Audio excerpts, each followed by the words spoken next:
So what is the difference between class and structure? Probably in the later topic, I think we do have a topic focus on struct, and the other topic focus on struct class. Basically, both of them are user-defined data type, trying to accomplish complicated programming task. But basically, they are different.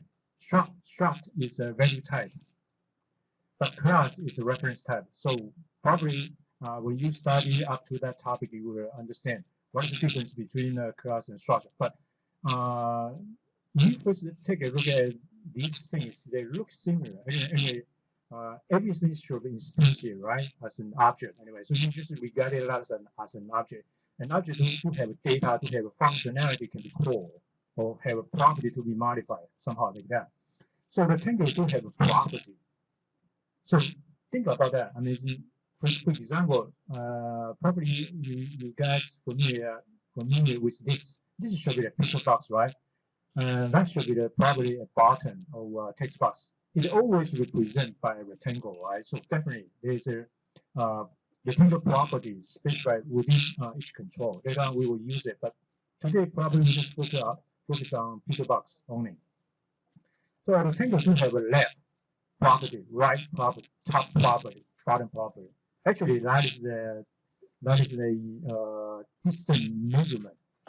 With respect to what? With respect to its parent container, its container. So right now, as you can see, we have, for example, this ball picture box located within this Windows. So Windows, this ball do have a rectangle called crime. I think it's crime area, crime rectangle, right? And in the top left corner should be its original. It's original. And the coordinate is measured in pixel. 它是用图数 pixel 图数来 measure。那 to the right is positive x. Down vertically should be positive y. So you need to the coordinate is a left-handed coordinate system. It's a little bit different from a traditional coordinate system. 它是往下。So counterclockwise should be a positive angle. 假如是那个正转的话，它是正的角度。So a little bit different. So it always measures in picture. So the coordinate label for minus. Anyway, if it appears, in this crime rectangle. So a rectangle do have a left, right, top, bottom. These are the coordinate measurement with respect to the parent's coordinate system. 好，那这个 parent 目前是这个 Windows 的 client. So that is the measurement with respect to the top left corner or its parent. Left, right, top, bottom, and X, Y. It is also similar to left, right, but in different kind of name anyway. So this is the parent, and also it has width and height. So it's a rectangle property, the most important property there. And rectangle do have a method called intersect with. It's a method. It can check whether two rectangles are intersected. 我们可以查到两个 rectangle 是不是 overlap. It will return true or false back to you anyway. For form we know, but today we will study a little bit about a property called crime rectangle. So its type is rectangle. Okay, so this is the form, right? And we need to use time for game. Usually, the game will proceed with time elapsing, right? So we will ask the help from a timer. I think in topic 0 or topic 1, I do show you guys an example about a timer and a clock, right?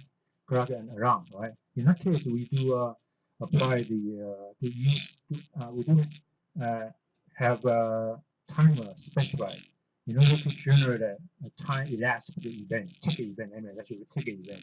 So we will subscribe timer ticket event to let the code periodically execute a certain kind of logic for us. Especially for a game, usually there should be a repeatedly called function. Sometimes we call it update. So probably for every 130 seconds, the frame or the game should be refreshed, right? Should be updated. So it is the usual situation that we would have a timer to help us to advance our game progress anyway. And we all the stuff here, as you can see, we have ball, we have brick, right?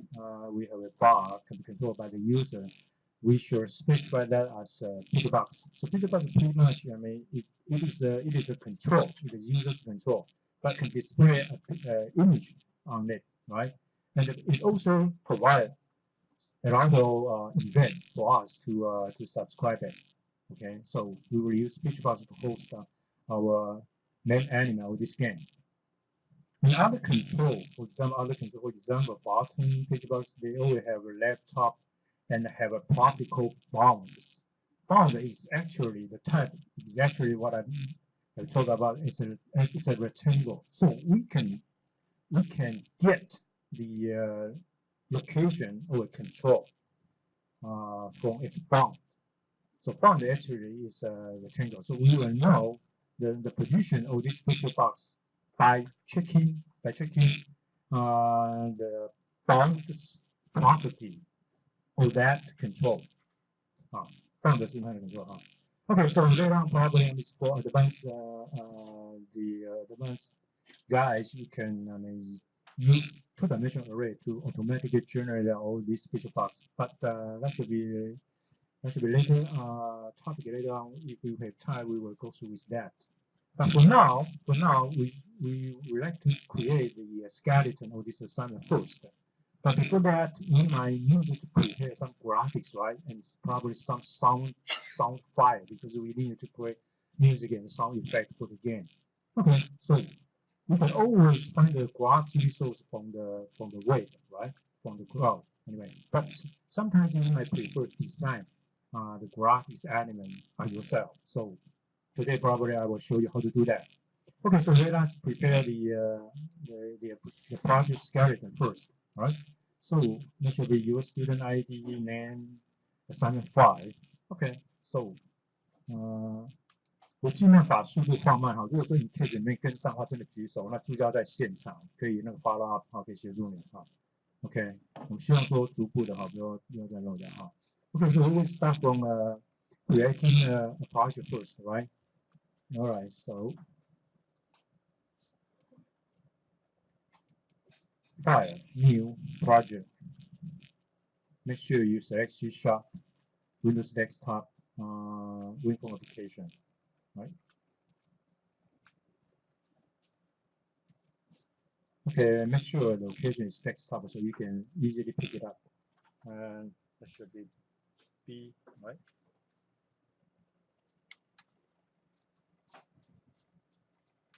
Zero 7 file 2000 FCYA.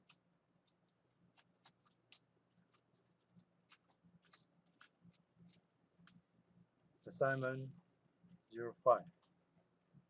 If you like, you can change the solution folder's name anyway. So as my commission. So make sure CSharp, Windows Desktop, Windows Phone application, name specify, and this checkbox to check. Okay.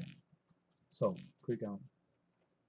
So registry will prepare phone one for you, right? But don't let phone one appear there. So make sure you first change the file name first, and also change the class name. This class is prepared by the visitor for us. So I like to call it the main form. Or probably you may just change the name called brick cluster. We're not going to define another class anyway. Brick cluster. Okay, fine. So make sure you change the title. Don't leave form one there. Alright, as I mentioned, it's really low. Okay, don't just let the form one appear there. Just probably put something there. Okay.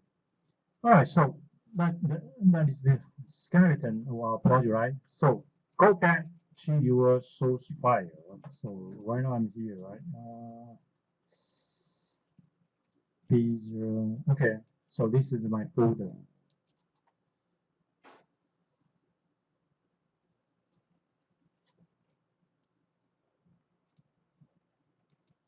B07 5. Okay, this is my solution. So within your solution, okay, because we need to grab some material for our game, right? We like to have some graphics, and also we like to find some sound file in order to enhance our game. So within this folder, within this solution folder, I like to prepare a subfolder. So add a project, a folder. I might call it graphics, graphics, and sound clips, or probably just sound will be okay. So just make a folder to keep all the material you application we use anyway. So graphics and sound. All right, so probably I will teach you how to use PowerPoint to generate the graphics we need for us. Okay, so within this subfolder, please add a PowerPoint file.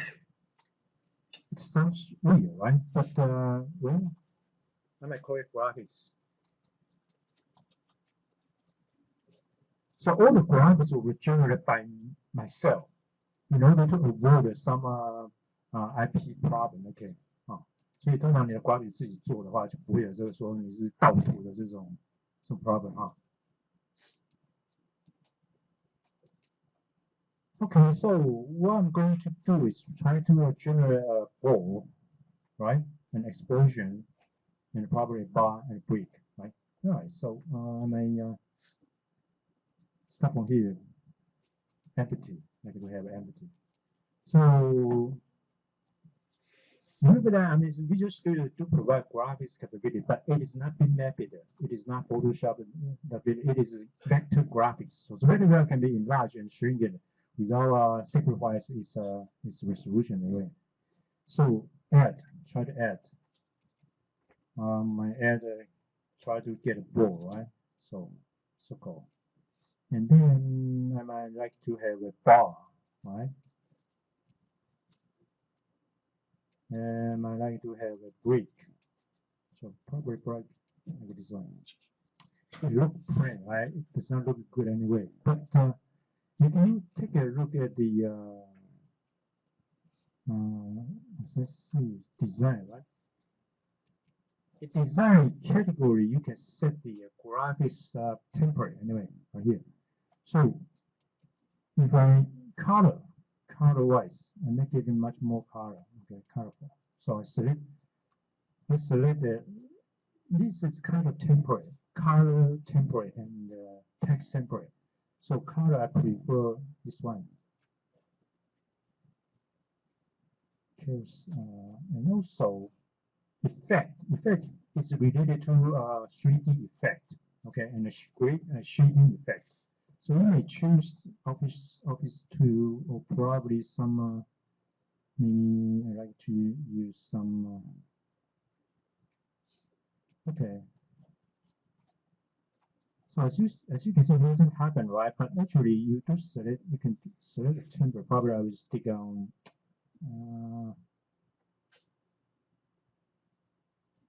So let me try. Okay, okay. So once you select the temporal colors and effect, then when you go back, click any one because it's a graphics element. All right. So in format, you can choose a probably a better one. So probably I like it special this one.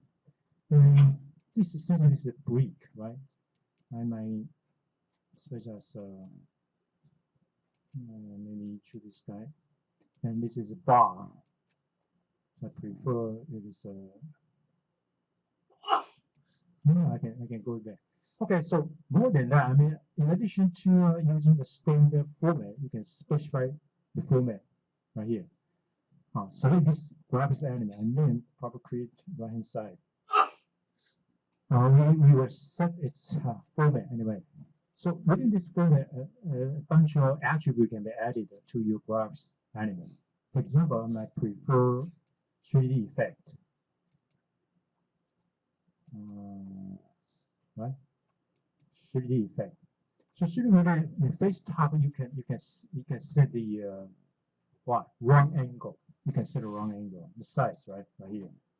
And I maybe turn it to 15.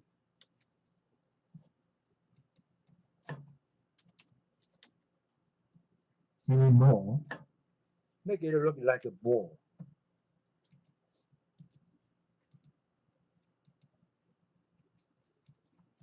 Maybe, huh? Oops. Okay, it looks like there is a reflection, right? It's much, 它立体效果看起来比较好哈。Okay, so it's bar, right? And it should be brick. I break again. I can specify the 3D effect somehow. I might make it look like chamfer. Okay, this is chamfer type right here. Okay, this is chamfer type. And the width and height. I might specify 10.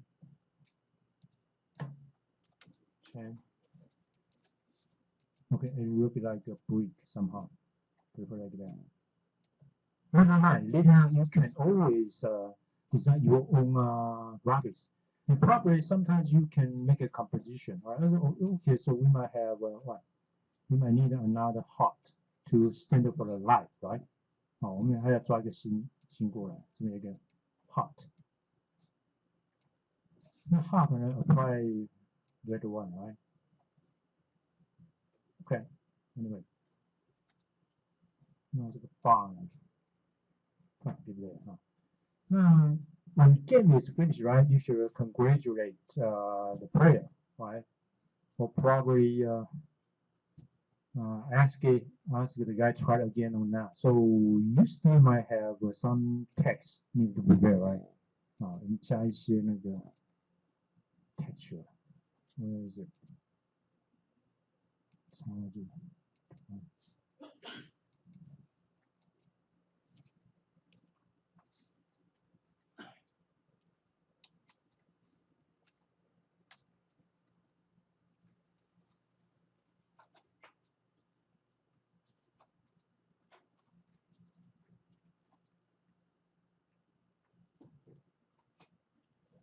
Make it size natural, okay? So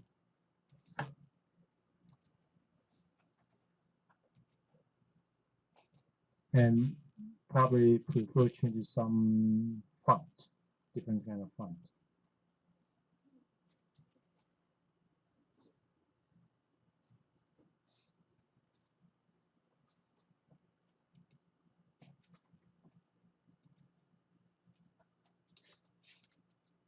Well, I said anyway.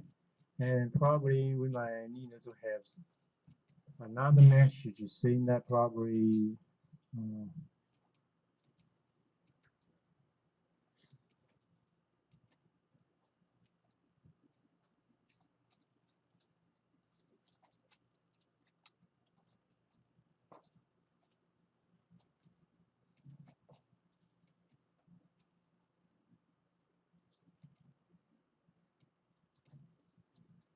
okay, so for this text, you still can add up some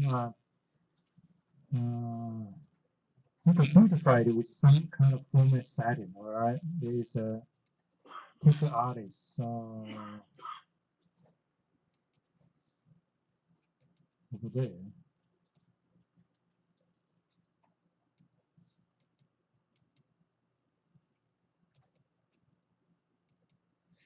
Never mind, okay? If you good in graphics, you can make your own design anyway. Or probably you can combine something together. For example, if I do something like this one, and then I might look at this one. You can group some graphics component together. And I believe you can use some Boolean operator to generate irregular type of graphics and add on some 3D effect there. So once it is consists of several components, you need to group them together. So I group them. Oops, excuse me. Group them together as a unit. So that should be my bar anyway. All right, so set your original PowerPoint file. And it's about the time we generate graphics for our application. So click on this guy, right click your mouse button. Oops, excuse me. This command called save as a I think 那是 graphics file 啊，另存图片。So by default, it is in PNG format. So make sure anything limited to your folder, okay? So my graphics folder is right here. Desktop, 05, graphics and sound. So name it, special name. I might call it ball. Okay. So set each graphics element for your usage anyway, somehow, but it is generated from PowerPoint file. It's very powerful. There should be no any IP violation problem at all, huh? Okay, again, save as a new file. I will call it break, B-R-I-C-K. And this guy save as a new file. And I call bar. This is live anyway. Maybe I modify a little bit about this. So I prefer probably add up. You see the difference because I kind of add up the ground, make it more. Okay, sounds great. Well, okay, save it.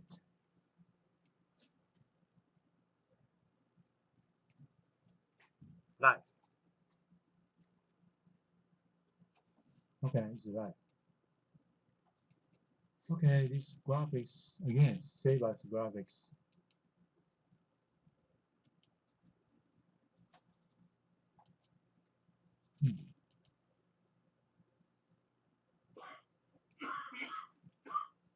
Pass.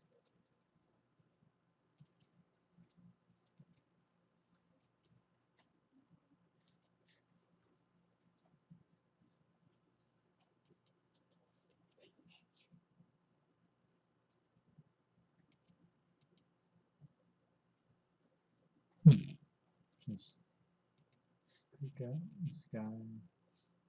好 ，make sure 他如果说刻着 show up 就是这个地方，它是以为你要 entry， 那右键就可以了哈，定存图片。Why try again? Okay, so far so good. Save everything. So right now I have all the graphs ready there for me. And then you may need to spend a little bit time on web search for some clips.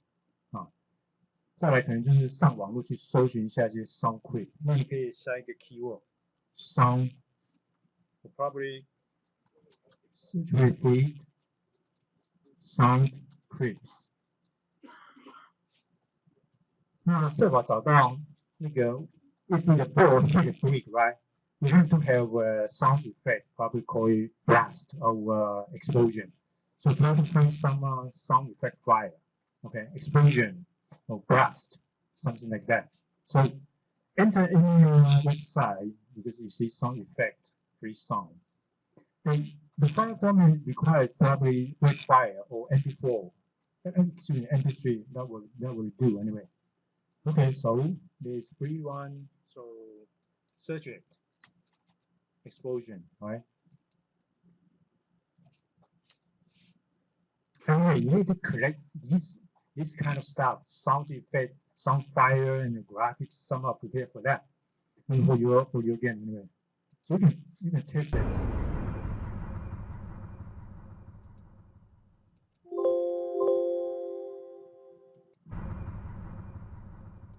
So if you like it, then you can download it. It will be used anyway in your game. So sorry, 对不起。好，再准备一些就好了啊。那稍后我们来看一下怎么把它加进来。那如果说你真的没有，我再试试看能不能送给你啊。I do have some sound file prepared, so let me try to. 你可以自己下载，好，给你一些时间自己找一找，那体验一下，就是再来这些 resource 可以从网络上截取的话，没有智慧财产权的限制的话，那你可以 feel free 使用它。Now, we know on this board, again, usually the the song related file should have two kind of file, right? The one is called music，music 是背景音乐。那另外一类的就是属于 sound effect。那通常背景音乐是在整个 game 戏的这个 the when the game is proceeding, then you can 没有广播了。好，我现在在送档案。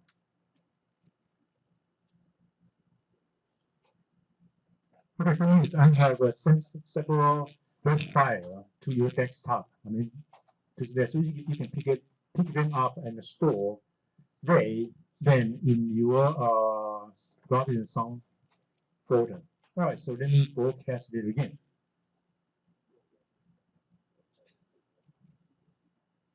So we can play a little bit about that sound file to make sure what is that for.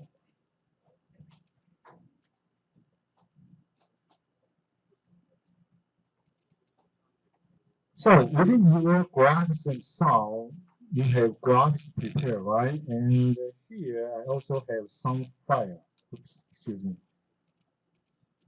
Ready for us to use. Okay, I think. So I have some file. Exposure, fine. Well, what is this sound for? When a player fail, right? So you play sound. Okay, just dim. Okay, this might be sort of the music for your game somehow. You just pick one you prefer, you like anyway. Probably guitar or piano songs, anything there. So we try to compose them all together in your game, right? Okay, so once everything's ready, we are about to time to start our game development. OK， 可以把都有广播嘛？哈，有哈。如果说有任何问题，随时举手一下，我们看一下。Alright, so let us study a little bit about the rectangle. The rectangle is always related to that. So, so back to our form one. To one. Oh yeah, okay. Thank you. So we still need another graphics. Okay, thank you for the TA to remind me. So let's go back. Well, if you need any graphics, just go back to your graphics. So within here, we like to have a blast image. When a ball hit a brick, right? Brick will be gone and then show up an explosions image there. So how can we do that with the easiest way? It is not beautiful at all, but at least we can do. We like to use exposure, right? So probably I'll use this one. Silver exposure, blast. So similarly, I mean, we have, it should not look like a 3-dimensional, right? So we might specialize this one. Does not look good, right? If it is not good, see this so-called 渐层哈，渐层叫做那个 branding 哈 ，the color branding right here. So we can specialize color, right? It's branding color. And the direction wise, it's what? It's a linear, but we like to have polar. Instead of like radiation center.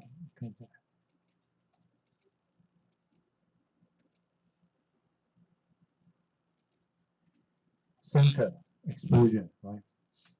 We don't like to have a boundary line, so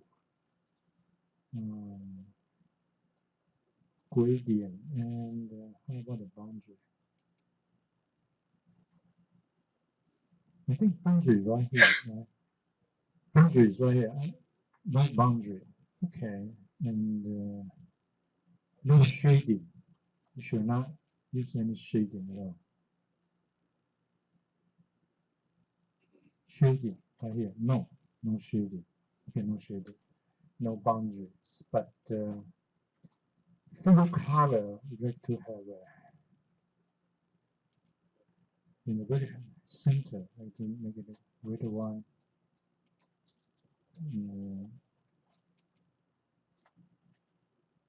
This remove one color element. Make it smaller. Remove another one. Okay, more like it. And probably we can add one. Oops, right here.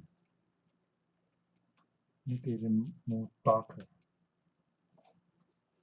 Anyway, 可以找到一个更好的，我们找一个这爆炸的图哈。Alright, so we need an explosion. So we save again. See, click on it and save as a new file. Blast. B-L-A-S-T. Alright, that's about it. And we save the PPT file, original file there. 这样的图形绝对不会有剽窃的嫌疑，因为你自己做的啊。那别忘了，它其实是那个 PowerPoint 是一个 vector graphics, so it can always generate very high resolution graphs for you. Okay, the most important thing is that if the file is in PNG file, the background is empty. 我们是透通的，背景是透通的。As you can see 哈，背景是透通。Okay, so let us come back to our project. So start here. So let us try one thing. Try to get familiar with the boundary, the corner rectangle. So as you can see, probably you cannot see it, and it is not settable, right? But if we click on this phone, nothing came out, right? But actually, this phone do have a property called corner rectangle, but you cannot see it, right? You cannot see it. It is only can be accessed by code, So remember that there is a corner rectangle right here. Right now it's in light gray, so it's a rectangle. Left side, right side. But actually, that should be the width and height. This is important because it's parent container. So with this panel, we like to drag in a picture box. Picture box. So try to make it square. How can we do that? Well, right here, you can specify the size, right? 150, right? So probably I would set it 50-50. So make it look rectangular. And name it. So not anymore picture box, I call it ball. B-A-L-L. Alright, it's a picture box. So we know we can specify the image, right? But this time, image right here. So remember that last time, don't do that, okay? Just follow me. Don't select the so-called local resources. No, we are not going to directly pick up that file. No, we try to set up a so-called resource file. For an application file, usually, as you know, probably a little bit you get familiar with the structure of application. Usually, application do contain certain kind of resources. Resources can be modified. For example, you have application, you have a Japanese version, right? And you have a Chinese version, and have English version. So the language-wise is actually a resource can be updated. So we like to add those sound file and graphs in, turn them to the resource of this application. 好，我们要把这些音效档跟那个 graph 做成资源，做成 resource， 那 embed in our application. So later on we can retrieve it programmably. 好，那怎么how will you add this file as a resource to your project? So take a look at this solution explorer right here. There is a core property. So unfold the property there. And I believe there is a file called resources.resx. It's a resource file and it's management the contained resources. So you double click on this resource.resx. So double click it. You were shown up with interface there. But from here, we like to add resource, right? In the top tool menu, there is a button called Add Resource. So we add a resource to this resource file. Anyway, that's the whole concept.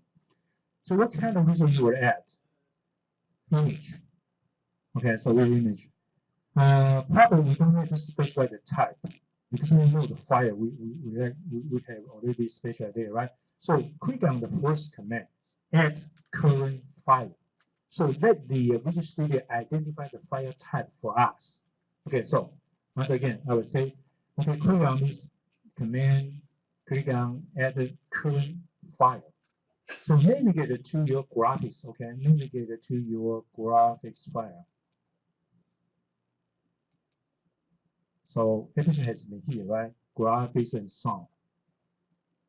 And by this time, probably you can add all of them except the PPT file. PPTX file is not resource file, not acceptable.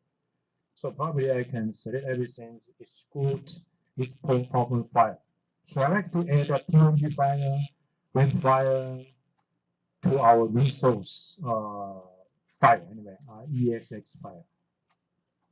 Okay, so once you select everything, either way you can add one by one to your resource file, but this time I like everything. So we let the Visual Studio identify file type for us. So you can see right now, this is the sound file, right? AX explosion, depth, D file. And how about the graphics? Can I check it? This is a filter. In the top left command, actually is a filter. So right now we have added 4 sound file, right? So how about the image? As you can see, all the image has been added to your resource file. So we have ball, bar, blast, break, jargon, pass, light, there. So right now your resource file contains several PNG files and also 4 sound file there. 好，收发有没有任何问题？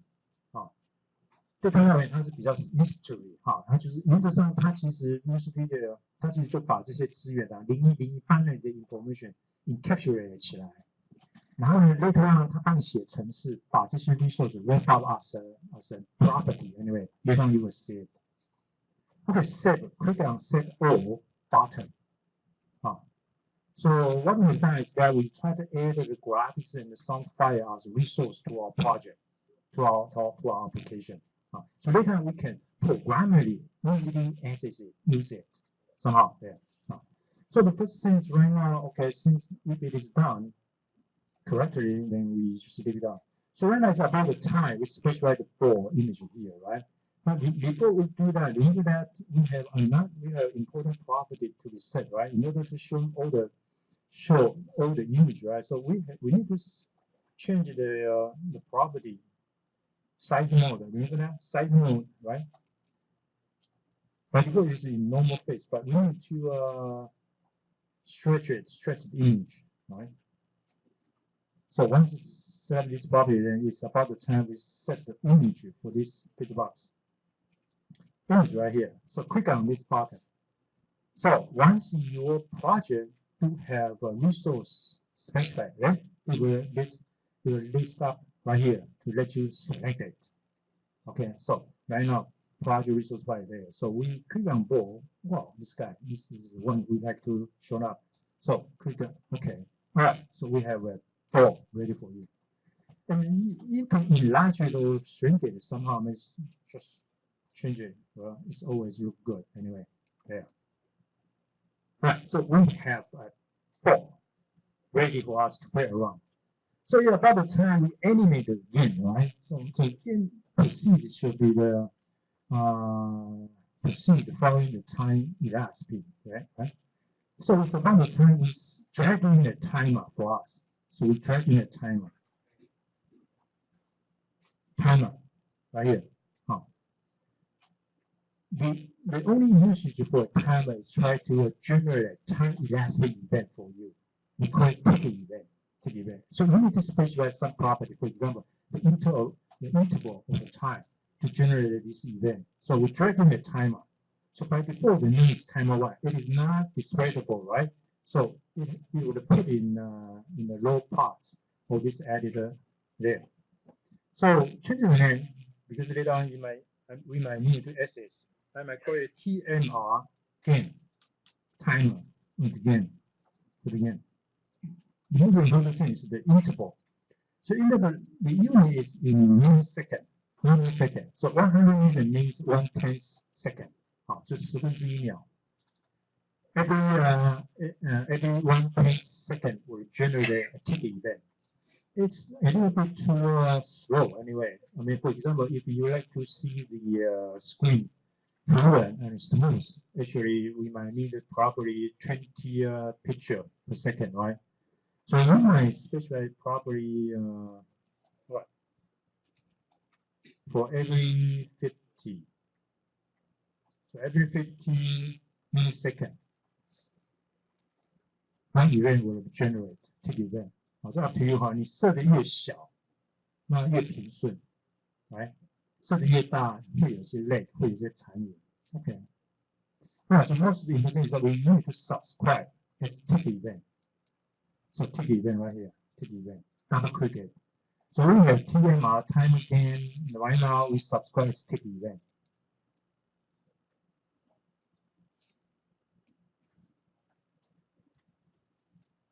Okay, if you have a question and if a problem, just raise your hand.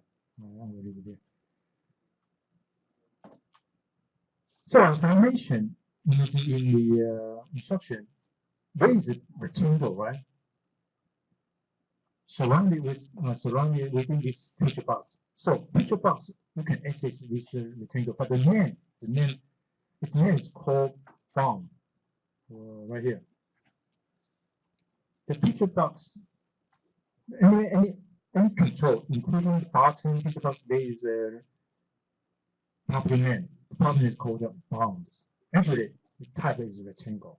And for the form, the boundaries, the areas or client areas called client area. So basically, we were dealing with these bounds and the client rectangle. These are the rectangle that we are talking about. Okay. So back to our code. Suppose right now flow is running, right? So we might need to specialize some initial value. So probably we might say, well, it's int speed. Flow speed, EALL. Probably call it X. X, right? Horizontal velocity. Probably call it velocity or speed. Anyway, okay, speed. Fine. Set an initial value for it, 10 pixel. So remember that it is a variable. So probably in your game, you might change it, make it faster or slower, depending on the game situation, right? So we have flow speed too.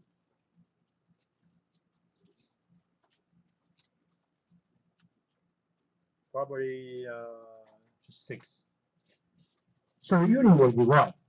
For every 1/20 second, the ball will move 10 pixel. 好，那它 depend on 你真正 actual speed, actual velocity will depend on the rate or the timer ticket.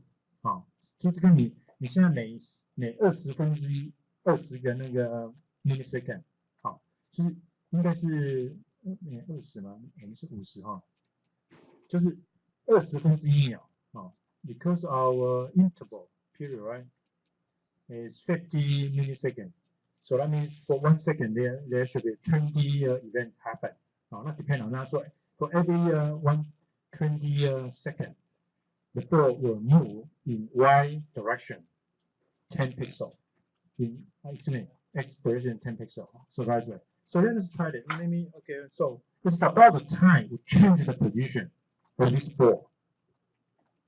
Right, so right here, and then we will say BARL. So remember that it is a picture box. Dot bounds. It's a rectangle. Okay, it's a rectangle. But the rectangle, the current location of this rectangle is specified within the property left of this picture box. 好，所以 picture box 的 left 其实它现在这个 picture 它这个 rectangle 它的左边的那个 coordinate in pixel. Okay, we can use should be equal the dot left add up with the velocity component, right? BALL speed. x. So this is the movement is along the horizontal direction, right? But there is also a velocity along the vertical direction. So we have top BALL, top plus ball speed in y.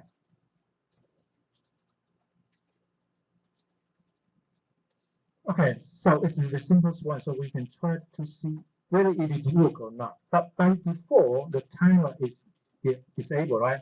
Enabled is false. So right now we just we accept that we subscribe a critical event for this form to activate the timer, to stop the timer, to activate, to stop it, to activate. Toggling, I mean, to change the enables property of this timer. Okay, so we click on the form again. This time we will subscribe an event, critical event, not load event. Load is a default event, but linear to critical event. CLICK. Right here. So we subscribe the critical event over our main form, right? So double click it. So this break faster form click, when it is click, we enable or disable the timer. So right now we need to access the property of timer. So TMR timer, right? TMR again, dot enable. We try to reset it with a new value. So enable, the data type is bool, right? Bool. So whether it is true or false. Right now we reset it with what? With the original value enabled. Well, in this case, it will do nothing, right? But if you use the negate, not operator, the approximation mark is an operator. We call it not operate. So your brain was also true. Then once we apply the not operator, it turned out to be a false. So 就切换 proper false. So it's very simple. Okay, so it's about the time we compile everything to run and test it again. Test our code preliminarily. So nothing happened, right? Because the timer is not turned on yet. But once you click it, it has been turned on. So it's gone, right? It's foreseeable. So it's working right now. This is the timer is working. So if I click on it and I click again, whoops, it's too fast. So and I moved my ball a little bit up there. So make it stay there longer in the screen. Click again, stop it. Stop the timer, right? Click it, activate the timer, stop it again. So you can achieve such kind of effect. So again, it's running anyway. So 好吧，那我们 take a break， 我们10分钟再回来哈。那in case 到目前为止你有任何问题，举个手，我过去帮你看一下哈。So far we have a pause special, right? And user can start play the game and then hold pause the game. So development again. Alright, so if some 没有休息的同学可能把它摇醒哈，不要落掉。So we will ask the ball bouncing back, right? When the ball hit the right wall or hit the left wall or hit the top wall, right? And probably bottom. So far, we like to confine our ball to move around this rectangle. But remember that this rectangle is called climb rectangle. So climb rectangle do have property. It's a rectangle, right? So this rectangle have a width, right? So it seems that since our ball is defined within this container, so the coordinate on the right for this ball should not exceed the width, right? The climb rectangle is width. So this is the logic. We need to confine our ball movement within this rectangle somehow. So we will change once we find the right coordinate of this ball is exceeding the width. We need to do something. Similarly, if we find our left to smaller than 0, we need to bouncing back the ball. So that is the whole idea. Okay, so take a close look at the relationship comparison between these two rectangles. Okay, so we have a property called top left bottom right for this board. And we have a parent, we have container rectangle there. The width is current rectangle width is current rectangle height there. Okay, so back to our tick handling function here. So we move, right? The first step is that we move our ball, the amount of velocity, right, in x and y component. But after that, we need to check, for example, left, right, we move horizontally along the x direction. Then we will check if this condition happen. What happened? What condition happened? 4. If it is right, great, then what? As I mentioned, client rectangle, CLIENT rectangle. This is special within the main form dot width. If it's larger than that, we need to because it has exceeded that, right? So we will set because we are not the ball is a rigid body, right? We cannot penetrate the wall. So we need to move back a little bit about the difference. So we will reset ball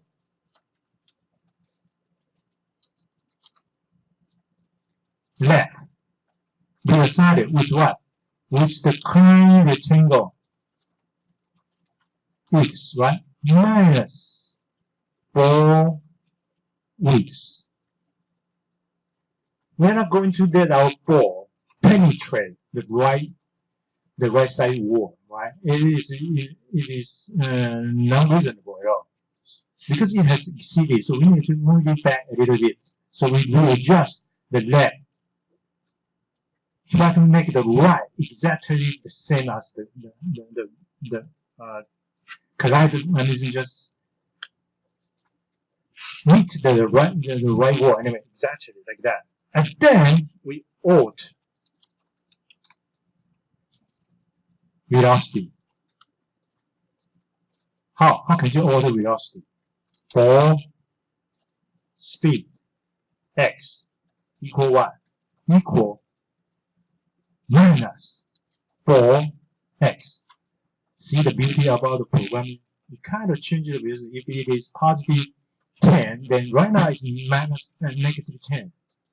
We make the ball later on in the next step it will move to the left, not anymore to the right, right? So when this happen, okay, so this is for the right hand side wall, right? Can you do that for the same thing in the left hand side? Left hand side the coordinate should be 0. All right, so this is the condition, right? And again, if ball left smaller than 0, right? Coordinate, so we start from 0, right? So if this doesn't happen, then we adjust the ball left is exactly equal to 0. We're not going to change the ball width and height, right? So what we can reset the location is just specify the left property of the ball, right? So if it's more than 0, we adjust it a little bit back to 0. And then also, once it hit the left-hand wall, right? Because the velocity is negative, right? So right now we change the velocity into the positive one. So still the same. Ball speed in x equal minus ball speed. So that is for the horizontal movement, right? So similarly, you need to guard it from the seat at the top. But for right now, we still close, the bottom. So we like when the ball hit the lower wall, then we will bounce it back. So again, if ball bottom, excuse me,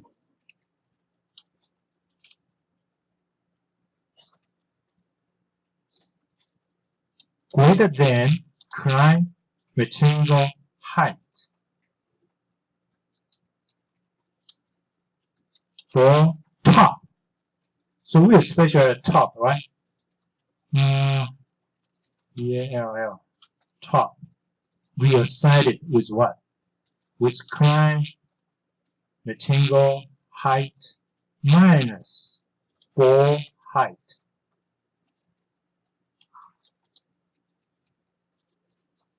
Just make sure the ball will stick on the low wall. But eventually this part will be removed, right? Because we will have a user control bar to stop the ball falling, right? But so far we just let the ball, it's flipping around, just moving around this rectangle.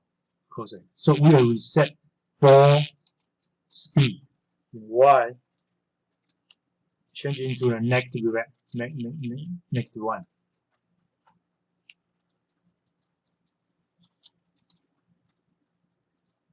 So logic is the same. How about for the top? Could you write that by yourself? So if the ball top smaller than 0, right? We're not going to let the ball move up outside the ceiling. So top exactly equal 0. That's it. So once you're caught again, to see if your rectangle, you can confine the movement of the ball successfully or not within this rectangle. Okay, so start from here. So your game is running. Okay. So right now your ball will be confined within this current rectangle.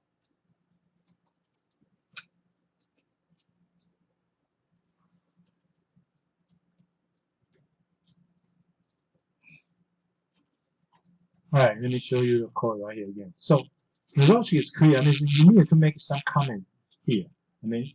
Later on you will see what's going on. Okay.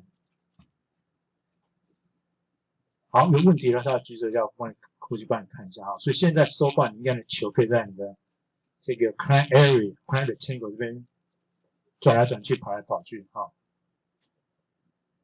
当然你可以加音效，撞到墙壁干一声，这看起来比较 realistic 啊。那你自己去加。等一下我们再讲 sound effect 怎么 add 进来啊。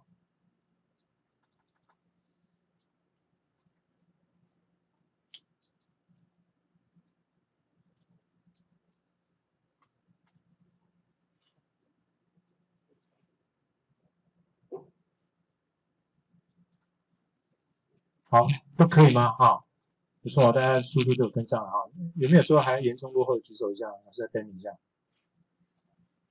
好，不错哈。然后我们继续哈，这个逻辑到这边是 OK 啊。那事实上take a look at the editor. You can see in the left hand side there is a shrink button. 好，这个地方可以把它卷起来哈。假如太长 ，if your function is lengthy, then you can just unfold it. That means just fold it up. 好，so far, so make sure after the location is okay, right now.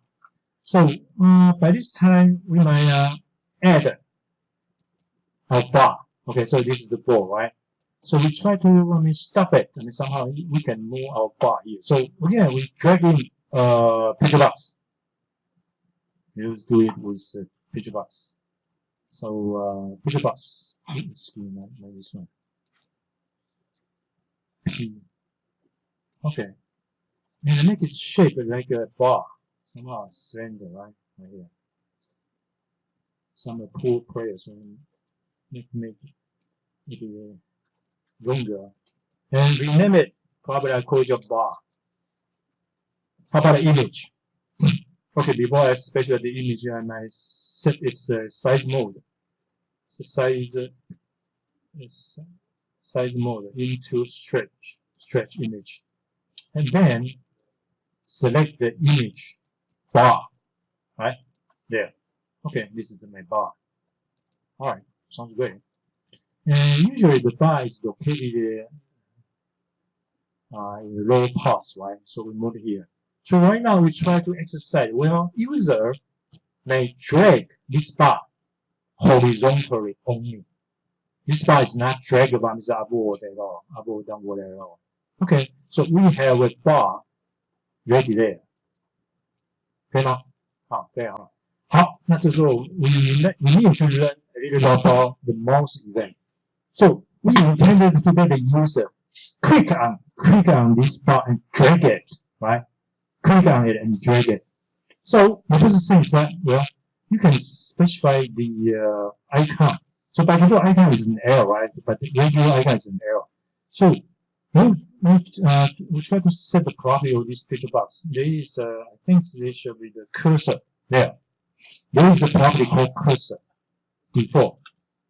This time, select hand. There is a cursor like hand. So what is the difference? Once you move your cursor into this bar, excuse me, if you run it, right, move your cursor to this bar. As you can see, it turned out to be a hand. The cursor, the shape of cursor 哈，这个游标的变成是手，那就知道要拖拉了哈。这是多一个那个 visual cue 啊 ，visual cue for your user。好，那个 OK，alright. So we need to do what? The idea is that we need to subscribe to event. So click on this bar and then change into the pages of event. So normally it's click, right? Just like a button. No, we are not going to subscribe click event for this page box. Actually, we will subscribe to event, mouse event. So the first one should be the mouse down. So when mouse button is clicked down, either way, it is probably a left key. I mean, mouse has 3 keys, right? Left key, right key, and the middle key. Actually, right is the middle key. And in the middle, we do have another device called wheel, right? So it's okay. So we subscribe mouse down event, mouse down event, mouse down. Make sure you select the mouse down event, double click it. So we have mouse down event, click it. And another one, and go back to the design phase. And then again, we need to subscribe another event. Another event called mouse move, mouse move event. Mouse move is very troublesome. I mean, once you subscribe it, this function is repeatedly called once your mouse enter this bar. Okay. So let us set a breakpoint right here. Okay. Set a breakpoint right here to see what happened. Okay, so we try to learn the behavior of this event. So move your cursor. See, move your cursor close to this bar. Okay, generate what? Generate what kind of event? It will generate a mouse moving event. So once you move your cursor in that control, this event is generated. So you can do something here. But it is very troublesome because it can generate once your cursor remain on this bar, that cursor move event keep generating. But we only ask the user, once the user click on that button, 好，我们要的是说使用者压的主键，我才要让它拖拉，才要 do something. So we need to exclude the situation that if the user simply moves your cursor, in this case, we are not going to fire the logic of the mouse move event. Okay, so let us terminate the execution, terminate it. Then we go back to our code. So right here, we kind of exclude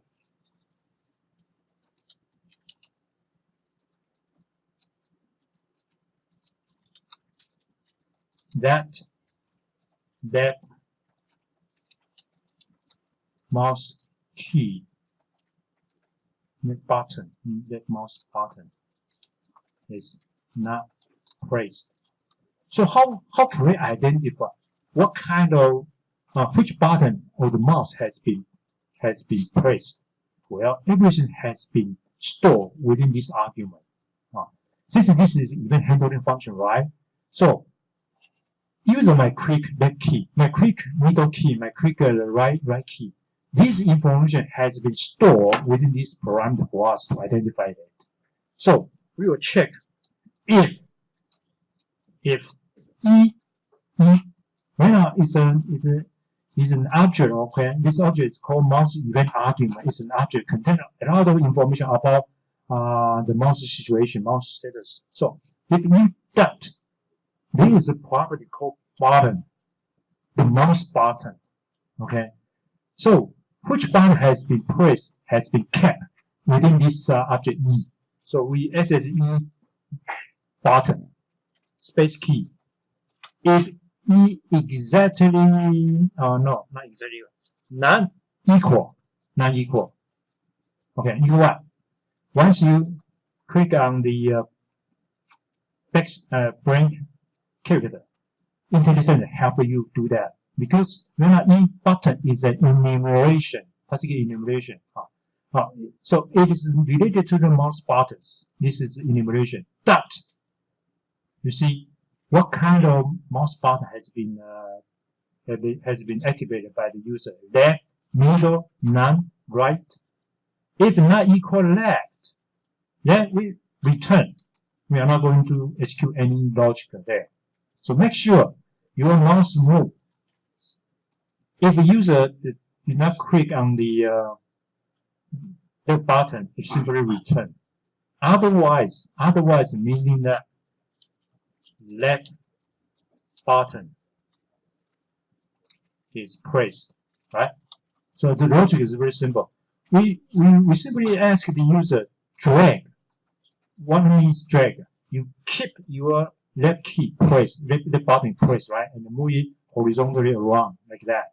So try to make sure one thing like that. But when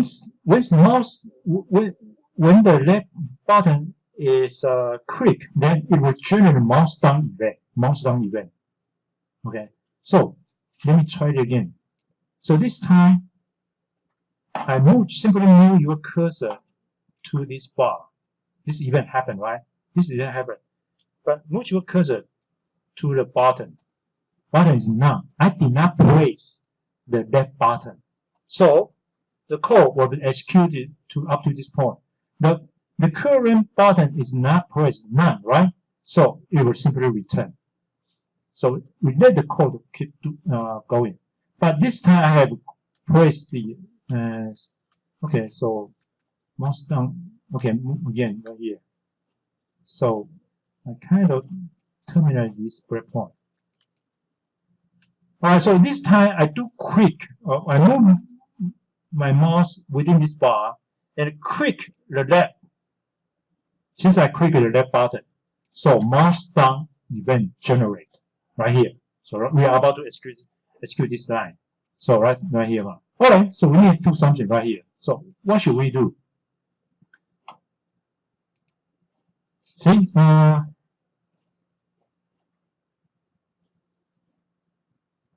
okay, so let me show you a little bit. So we have a bar right here, right? And then suppose I click on this point. I click on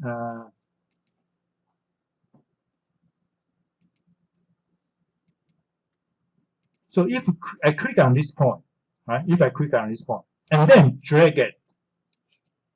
Once I drag it, remember that once your mouse, your cursor is within this bar, mouse move event keep generating, right? So first is that I click on this guy, and if I move it, so in this case, if I like the bar move with my mouse movement, right?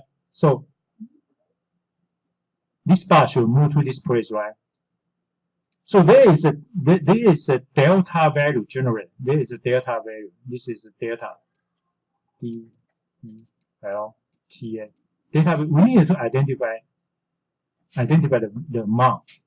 And actually, the data is exactly this parts. The distance is this parts. So if I reset the location, the depth of this bar to move to the right, this delta amount, then it will look like that, like the user had dragged this bar with his mouse. Okay, so when we click on this bar, we need to recall this original value. All right. So I will specify. I mean, go back to our code, terminate the execution. All right. So before we do something with in the mouse down there, let me keep one thing. So int, I will call it x offset.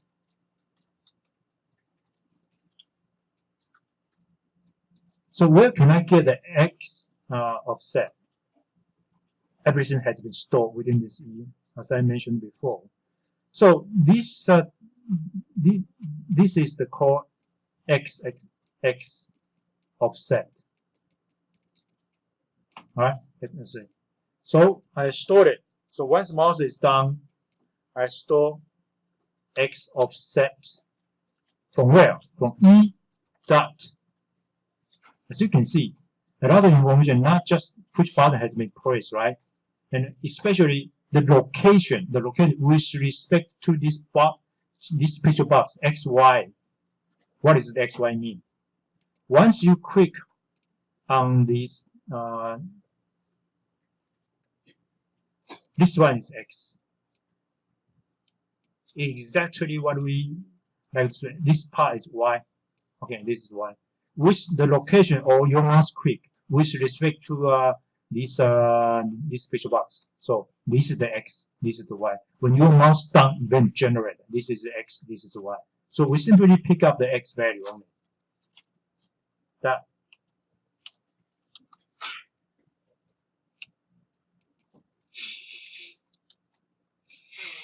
Okay, so I keep it up. So remember that once user move his cursor into this bar and click that button, then the mouse move event keep generating it. So right now we are about to deal with the left button. So similarly, once this event is fired, we need to identify a new location, right? A new location has been stored in where? Had been stored in the E dot again, X and Y.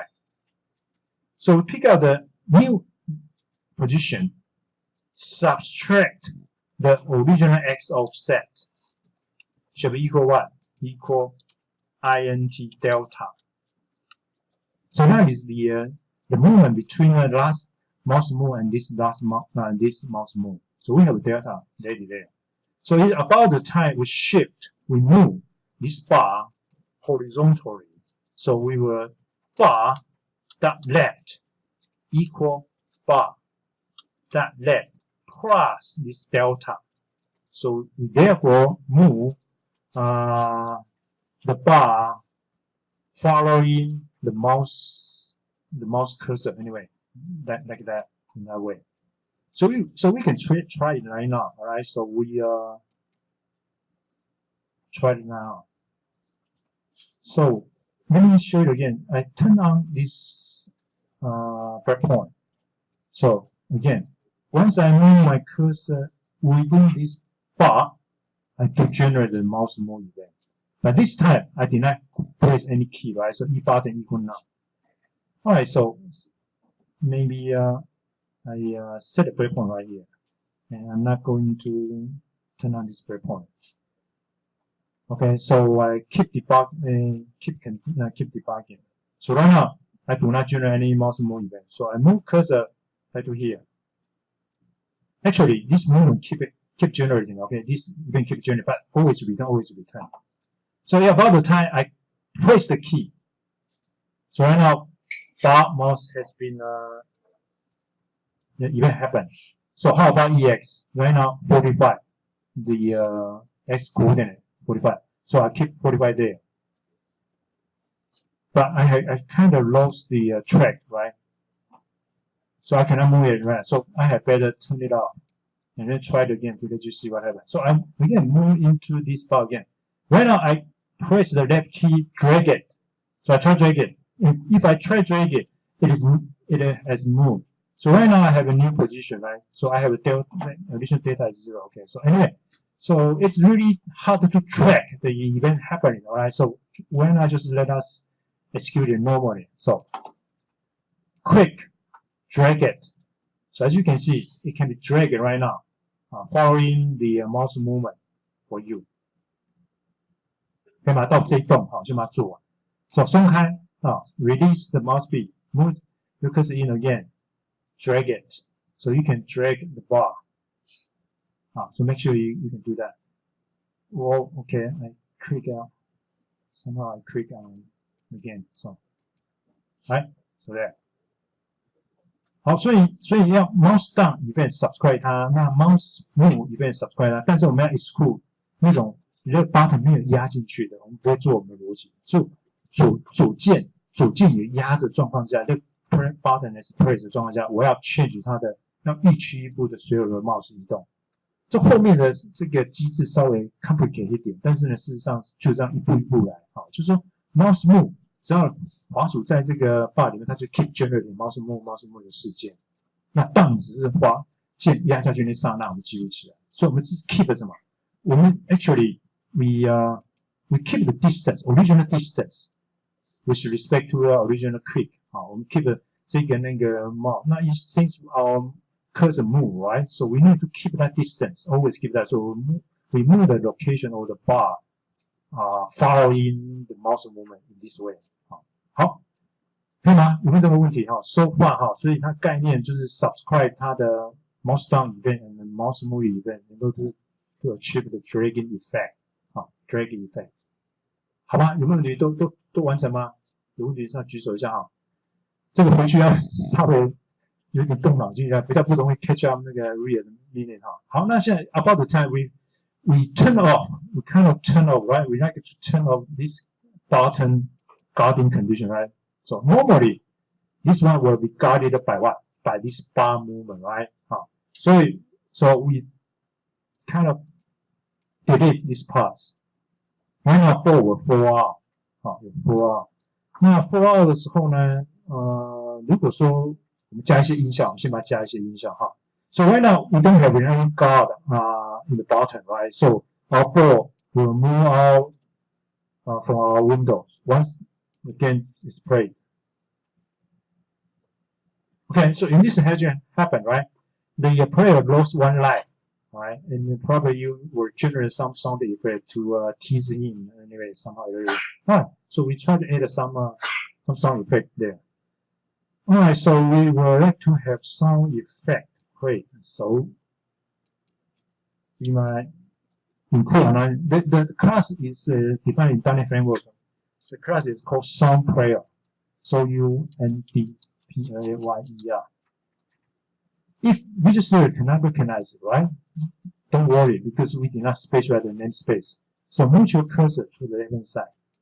Here the Visual Studio added that for you. So actually, Sound Player is an object, is a class, right? It is defined within this namespace system media. Okay. So we have Sound Player. My call it OOPS, oops. Right, oops, player. So we need to new it. We don't need to new it right here. So we just prepare, oops, it's a Sound Player. So within this constructor, breakbox constructor, after everything has been initialized, then we initialize our own data, OPS equal new. We need to instantiate the player. There are three kind of ways to instantiate an object or sound player. Either way, you have a sound location specified for it. The other case is a string, called a string. Alright, so we might just use empty string. So it is about the time we specify the sound source. So let me see.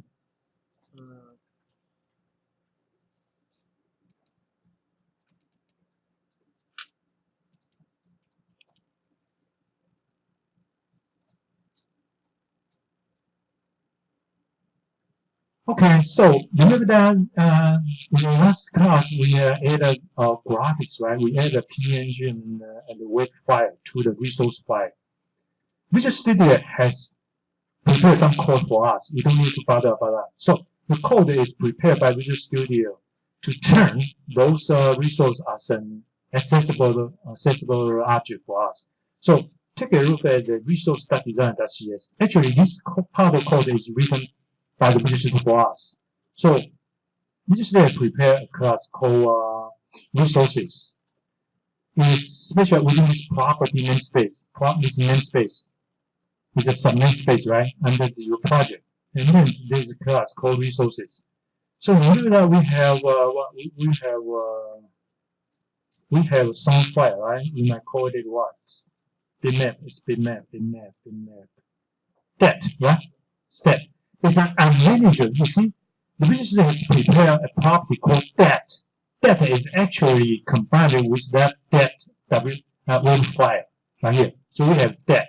It's a memory string. It's a memory string. It's actually is a string.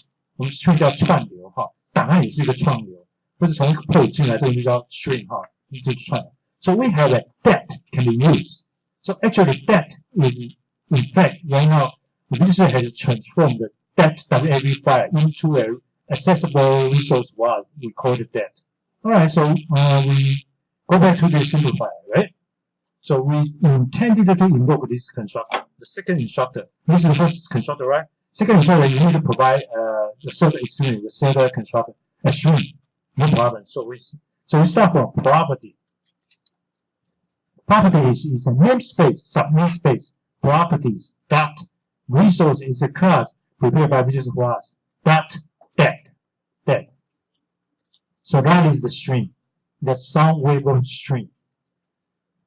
So the whole idea is that the business service has changed your that WAV file into binary data and turn that data into a string, somehow a string, which can be parsed by any sound player like that. So right now we have whoops can be used, right? So once this should happen, if ball button greater than the height, right? Greater than height. Well, not just button, right? We need to make sure top larger than the. So we kind of change this logic and not just bounce in the back. If the ball button greater than, not button, top. If the ball's top greater than the height, right? Exceeded the windows, then we ask the whoops, play the song, play. Just like it, like that. So we will add some sound effect to it. So in this case, we are not guarding the low bound anyway.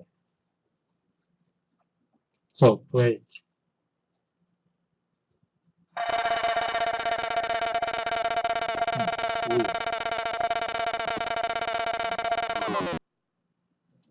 Software, I think software is broken somehow.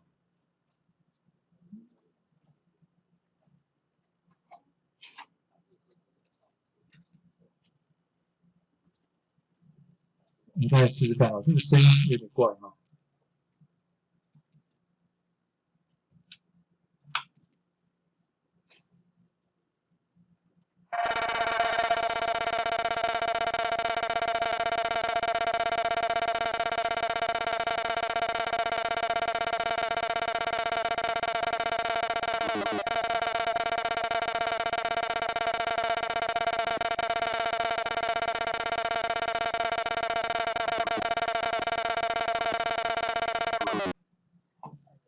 有点怪异哈，有点奇怪。那 by default 应该是我们会设一些 property of this sound play 哈，应该是 play once 哈，但是 play once 而已。sound play， 我去看一下哈 ，OP 是在一些 property。play looping play sound load type some property stop。好，我 make sure 一下，我再确定那个 sound play 哈，就是 music sound player music music again I instantiate music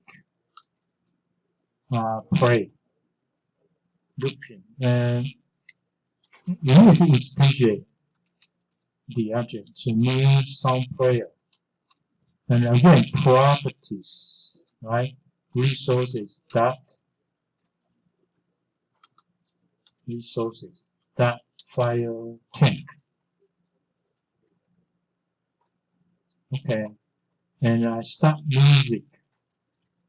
I don't know what's wrong. Maybe play once. 我一开始的时候我们就播放一下那个背景的音乐，我试试看。It's okay， 好，这是你的sound effect，那可以 keep 它 play， 它可以 play looping。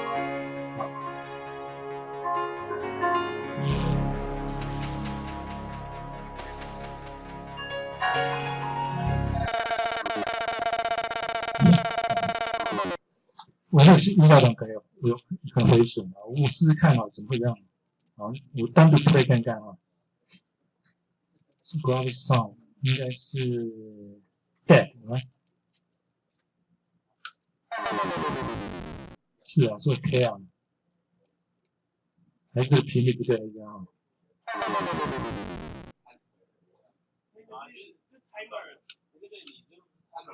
哦 ，OK，我知道意思，就是我们的 timer keep ticking， 那一直重播放，这个 good point， 不错，没有问题，对吧？啊，这个来讲你的声音问题。So what's wrong is because this guy, you see, the timer keep ticking, and this situation keep happening. Okay, tick it right here, right? So we have, so this part is keep running. So what should we do? Once this situation happen, right? We are not going to let the timer keep going. So play once, and then we terminate. Not just terminate, you just stop it. TMR enable force it to false, make it terminate false. So in that case, you just play once. Good. Thank you very much. So music, I'm not going to play it. But probably it's okay. I mean, it's music can stop it. So probably okay. It's okay. We just initially the game will play its main music, but once the player start the game right here, right? Once they start the game, then we'll stop the play. So we ask the music stop, pause or play. Load, play sequence, play through. This means, yeah, there's a stop function here. Stop function call.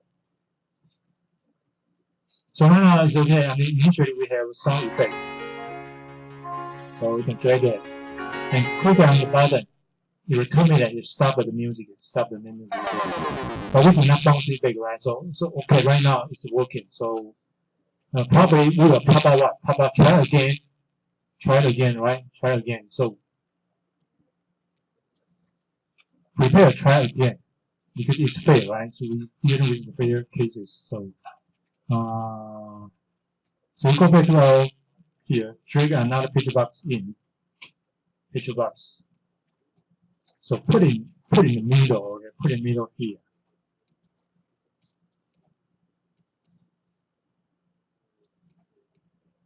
Property.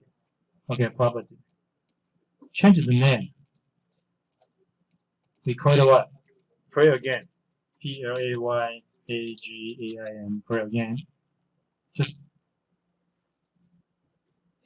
and initially it is invisible. See, visible, right? This picture has a visible, so we will turn it to the false, visible false.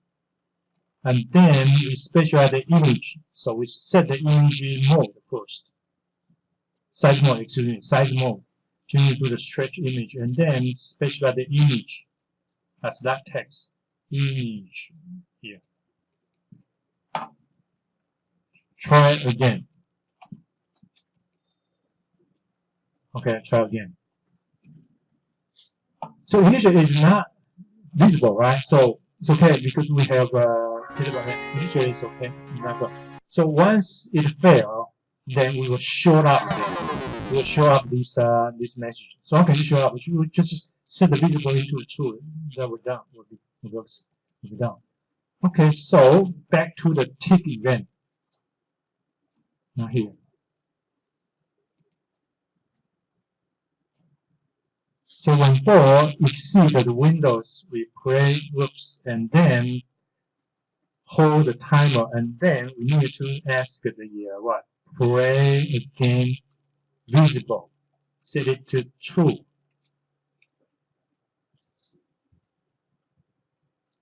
Set it true, right? Set it true. So in that case, because the timer has been terminated, right? So probably when player again is visible, right?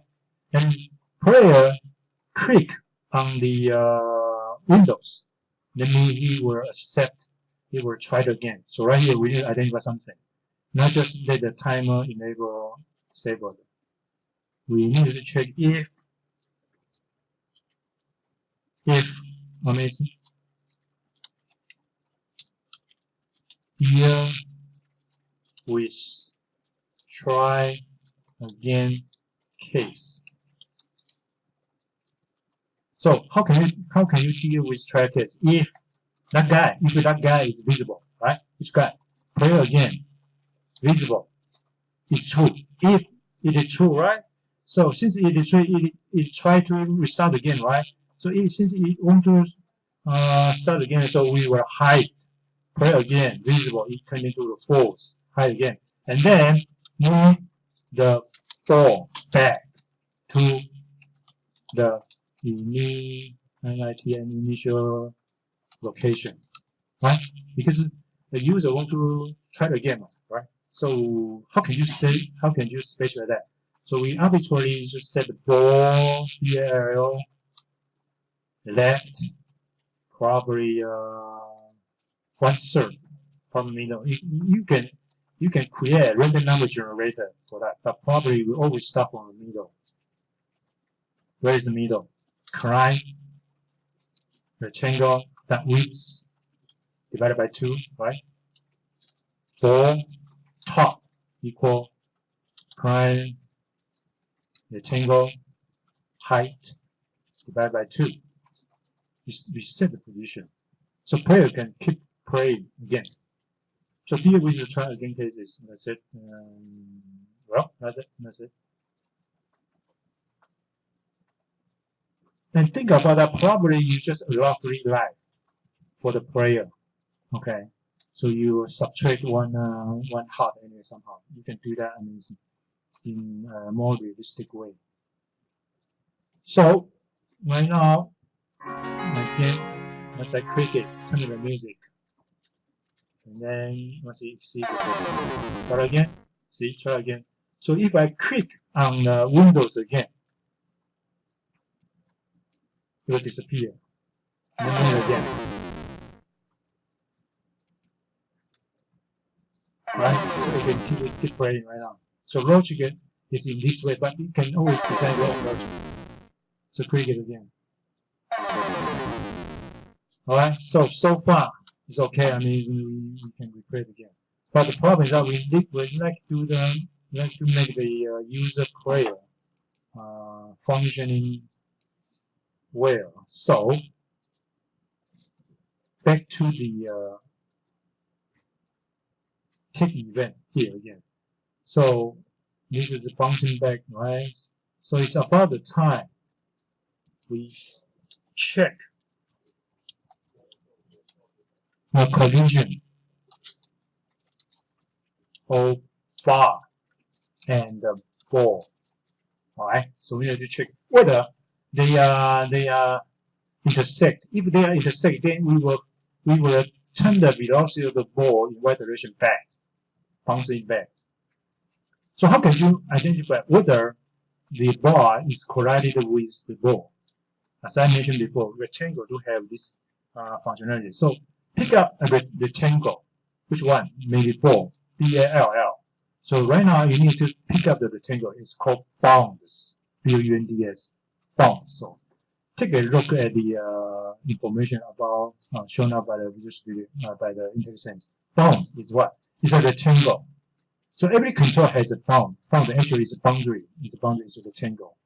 So it's a rectangle, right? It's a rectangle bound. Try to access the functionality of the rectangle. That should intersect with. You see, there's intersect with.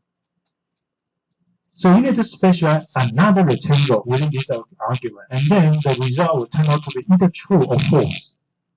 好，所以我们用这些函数就是这样 try， 每个东西有一大堆物件呢，就有一些功能函数，它可能做一些 something。那么 study it， 那你可以选择性的使用。那我们是选用这 intersect with。好，那 intersect with what? With another rectangle, right? Ball. Intersect with bar, right? So bar again is a rectangle, right? Bar also has a bound, right? So this rectangle or ball check whether this rectangle is intersect with the ball, the boundary of the bar. If it is true, return. It will return back if the result is true. After this function call, you will get a value whether it is true or false, right? If it is true, then we will do what? For speed in y equal minus for speed. Excuse me. For speed in y. Right? If it intersect with that. Okay. I think that's it. Probably you will adjust a little bit about we might just move the intersect with that, right? The best way is try to adjust the location. Well, never mind. If it does not work well, so start it, drag it. Okay, so right now it's bouncing back. If I move my bar to fence it, right?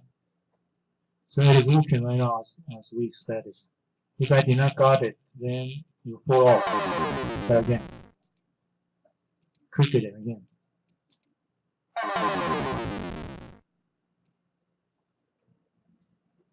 Okay, so right now the framework of the game is almost done. So you can always add some sound effect when the ball hit the wall or hit the bar， 好吧，收棒也没有问题。所以我们现在这个逻辑就 turn out 我们的 low 棒还有是高低的摆这个 bar 的 intersection， 它的 intersection， 所以我们有看到它的 intersection， 这样的话也出来。好，可以吗？要不要休息一下？还是我们就继续？好，有问题你真的有问题举手一下，或者我这边就要过去看一下。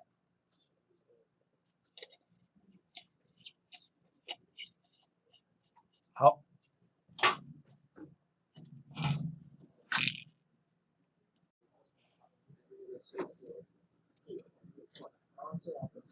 Okay, so by using the intersect with this function or the rectangle, we actually can implement our brick and the ball collision, right? It's pretty much easier. So we might try it in this way. We learn it by individual brick first. So let me drag in a picture box. Drag in a picture box. Another picture box. I might call it brick 1, brick 2 somehow. Okay, so the first one, change the property name. Not picture box 1 should be BRICK1. This guy, brick 2.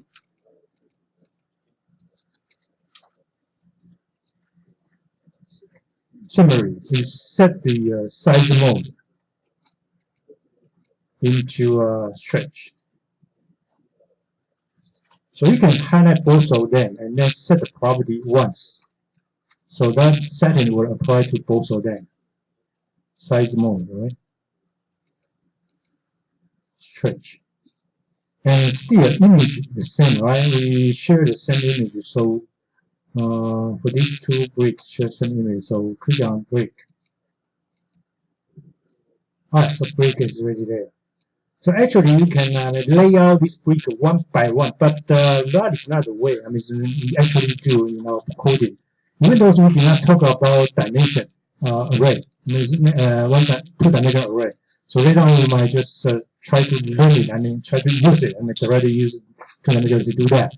So, but right now, for your game, there are two bricks, right? So, we will check the intersection of the ball with the brick, right? Well, they are always should be implemented in timer tick event handling function there. All right, so we have brick 1, brick 2 ready. All right, so we go back to our tick event. So it's getting more complicated, right? So we fold it,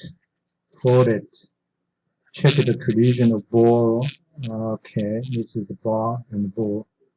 But actually, I think it's actually similar to the right hand side and left hand side wall. So, within this checking, you should move your once you intersect, right, we have better shift your ball location a little bit in order not get your ball sticking on your bar. So we should set the ball top equal what? Equal bar top minus ball height。如果说你没有设它，因为现在有 intersection， 对不对？有 intersection 了。那你会把它 shift 出来的，可是 intersection 还很坚强，那你的方向如果是歪的方向往下，可能还是会下一个世界又交叠，那对你的球会这样粘来粘去，会有这种现象发生。如果这种现象发生，因为你没有把它隔离出来啊。Initially, no intersection, right? So we are not going to let this intersection keep intersect there. So we will move our ball top to just a little bit, depart from the bar. Okay, so ball top equal bar top minus ball height. Yeah, okay, that's much more better. So then the next step, check collision with bricks.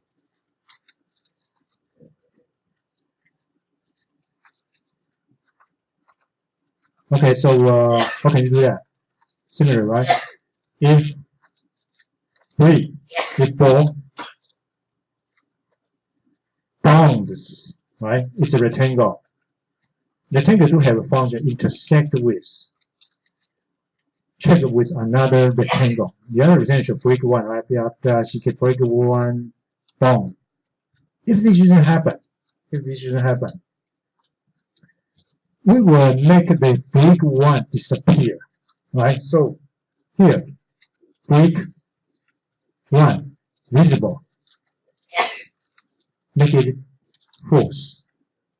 这个让 Okay. And since it hit it, we cannot do anything. We are not going to, write detailed code. You should change it by yourself to see what happened. Because once the ball hit a brick, right? So right now I just penetrate. I'm not going to bounce it back, right? So if it's that story, you will not change any velocity component of your ball. So try to figure it out by yourself. But right now, my ball is just like a laser gun. Okay, once I penetrate, I just keep going. I do not change the direction of the velocity. This is my scenario. Okay, if you would like to make it more realistic, probably the ball will bouncing in opposite direction. You can do it by yourself. 好，那这边我就不管，我就直接只要创造，就让它 make it disappear。然后呢，我这是要 show up 什么 ？show up 那个 blast 的 image 哈，所以我再回来哈。So prepare another picture box. Picture box. Blast. I call it blast. Change the property.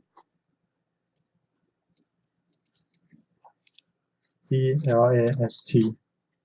Blast. Size mode. Again.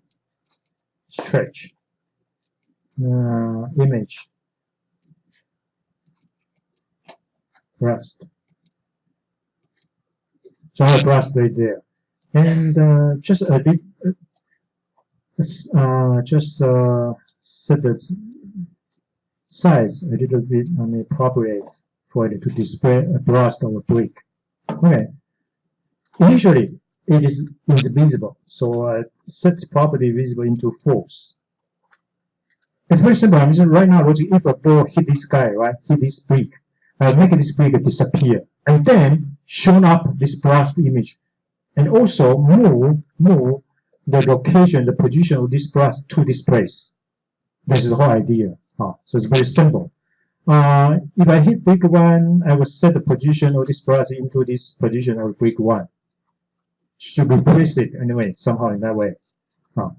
So brick one visible equal false, and also I'm turn the blast BLST brust visible into true. Before that, I will set brust location. Can I set it here? Can I set location equal bricks one's location? Location is another property. Actually, it is represented by two components, x and y, or left and top. 好，这 location 其实就是 left 跟 right 这样混合过来，只是比较精简。我不用设一个 x 等于 left 等于 left，top 等于 top 这样，我就设一个 location equal brick one location。好，就这样啊。那我们看 what's going on 哈。Okay, so I can put and probably I will add some sound effect, right? So we'll prepare another sound player. Sound player. Brust. So we cannot specify the same name, right? Brust sound. So I have a sound player brust sound. Then I initialize it. Brust sound new sound player from properties pro properties. Properties is a sub. It's a method pro. It's a namespace. Within this space, we usually prepare a class for us that brst brust. So I have a sound player ready. Not brust. Brust is image. So that should be exposure. Excuse me, A exposure 2. 这是我的那个音效档哈，你有你自己音效档，你可以找一个来 replace 它哈。exposure 的那个 ，probably I will change that brust sound. Change the name 哦 ，OK， 按右键哈，那 rename， 然后 exposure if it's exposure sound player exposure，OK， 确定 exposure 哈。So when it is collided with a brick, then I will put sound, right? Brust location visible and exposure play.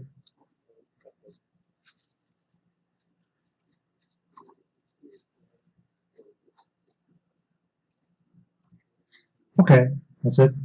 Intersect with that.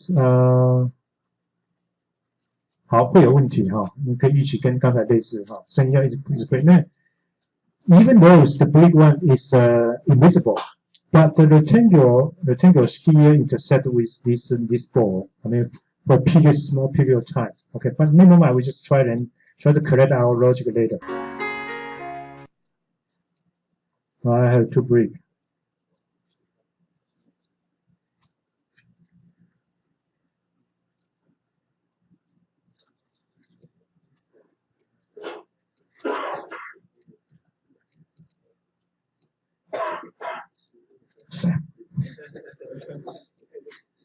$2.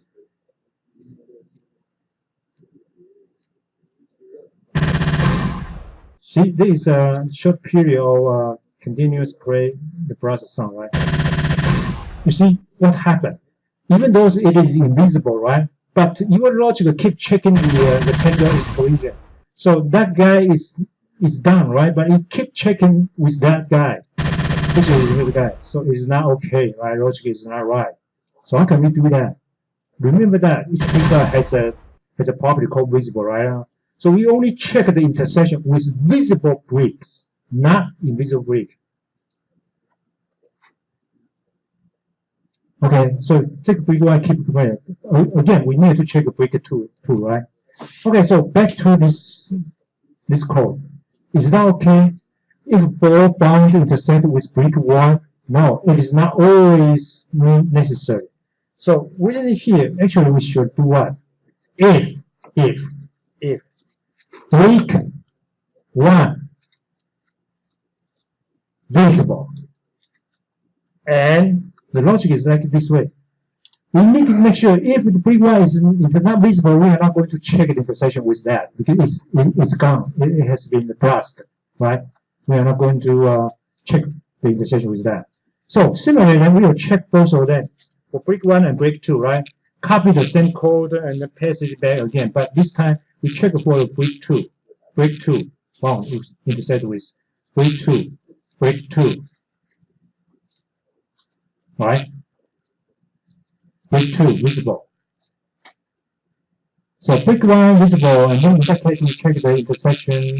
Break 1 visible, turn it to a false. Make break 2 appear right here. Oh no, excuse me, not here. Blast located equal blast 1 is blast 2. 1, 1, 1, 1, right?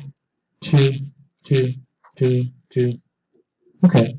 So check about the, I think the most important thing is the logic. We need to check whether break 1 is visible. If it is visible, then we check the intersection only.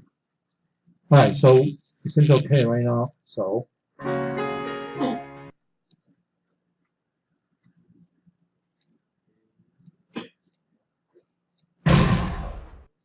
it's still not okay, right?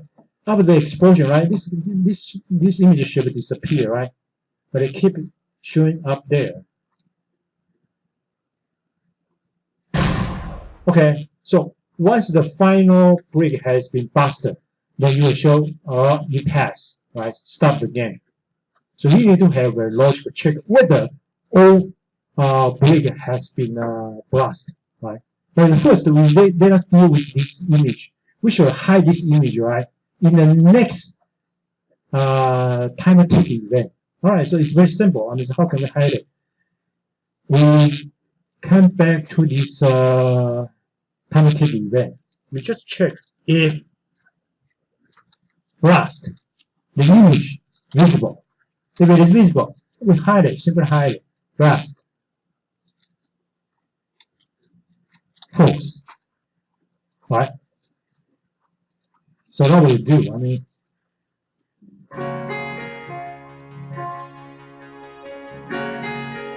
click start it.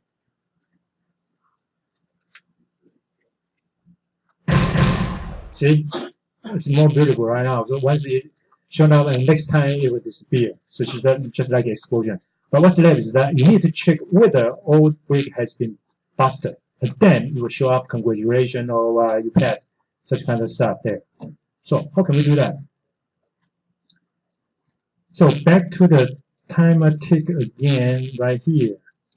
We will have a logical check all ERICKS are busted. So if currently brick 1 visible and brick 2 add an exclamation character here. 这个 exclamation 的那个符号是代表 not visible. If brick 1 visible, non visible, and brick 2 dot visible. So this is happen. Then we shall show up what? We will terminate the timer, right? So we will TMR can enable false. Then we will pop up that configuration message, right? So we will again drag in a picture box. Picture box in the middle of it. And then specify pass. We pass the game. I call it pass. Size mode. Stretch. Image.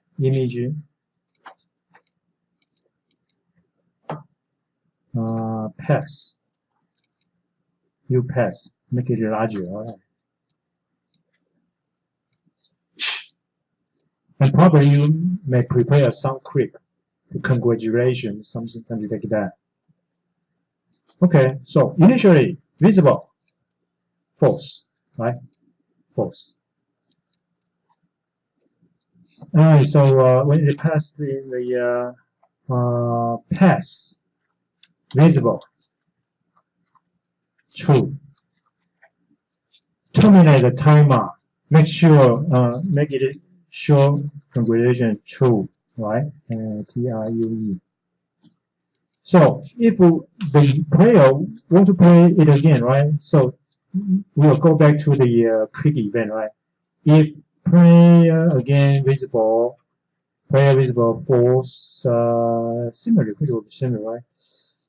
Yeah, okay. So we add another part, even though the logic is not neat. If player again visible, if the pass visible, then we hide pass, right? Similar to the player again, right? So we let the player can keep playing the game. I mean, one time, the other time, keep playing there.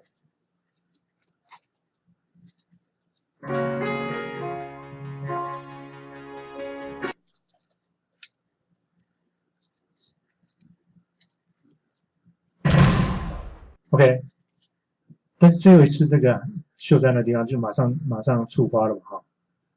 我是 OK 了啊，就是这样 ，you pass。那 click again 呢就清除掉。哦 ，you pass 那，OK，you pass should be high，right？ 哦，那个逻辑哈，这个逻辑 keep 那个，我们不只要秀那个球而已，对不对？那个 new game right new game try again 我要 pop up 哈 probably and you have passed the game. So if the you pass visible, you have finished the game right now, and the user click on the Windows again, he try to play a new game, right? So not just hide the pass, you need to show the brick. So we will show bricks 1, bricks 2 visible, true.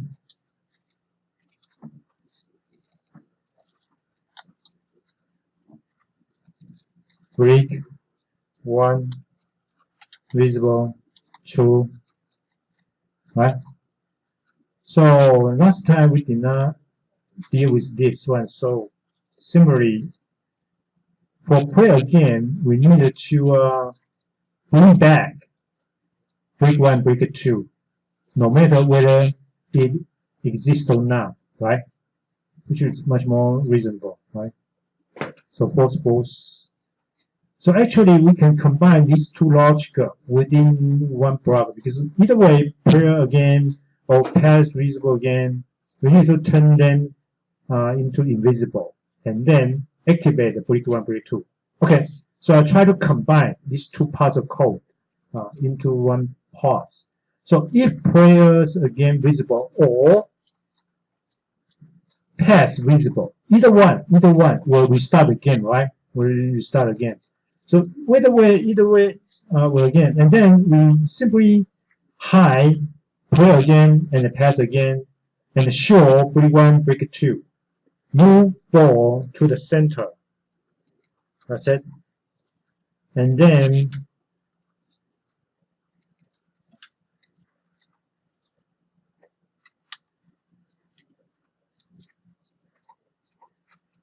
right. So the logic is much more, simplified. So either way we do. In that case, we just hide play again and pass, but show the brick 1, brick 2. Move ball to the center. Let the player can play again, play the game again.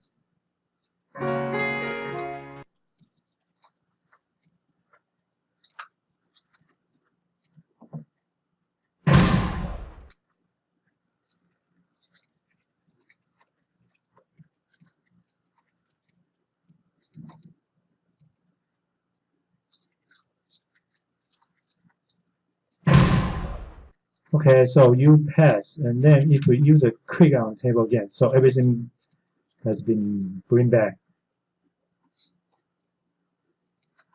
Okay, so far so good, but probably you like to make it more realistic, right? If you have 30 bricks, how can you do that? You cannot just write brick 1, brick 2, brick 30, and then duplicate a lot of code within your timer 1, right? 好，所以我们现在再来，如果说我们要 generate 哈 ，for example， I think in the instruction sheet, I have a sample application for you, right? So you can see data. You can add something. You can add a life, right? telling your player you just have 3 left there. And also you can score it, how to score it. This game is designed by previous students. And then as you can see, they have sound effect and the music activated, enable it or disable it. I will pass that game to you. I mean, to let you, it's a work. But we are not going to prepare each picture box one by one. Actually, we will ask the code do it for us. Okay, so we were, even though we did not talk about the array or multi-dimensional array, but actually, if we like to display our brick in this kind of layout, right, which means that we will have a 2-dimensional array of brick allocated on the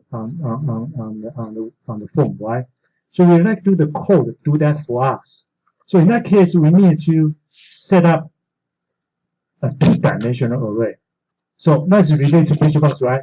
So actually, in our code, we will prepare these bricks. So bricks is 2-dimensional array, holds a 2-dimensional bricks object there. So once you have a bricks 2-dimensional array specified, you need to instantiate with the size. So first we need a new pixel, row number, okay? The first one is the row number. For this case, you have three rows, right? 3 rows, 1, 2, 3, 4, 5, 6 columns. So that should be 3 and then 6 columns there. And after picture box has been instantiated, you need to specify the property of them, right? So we need to individually instantiate each object, each picture box there.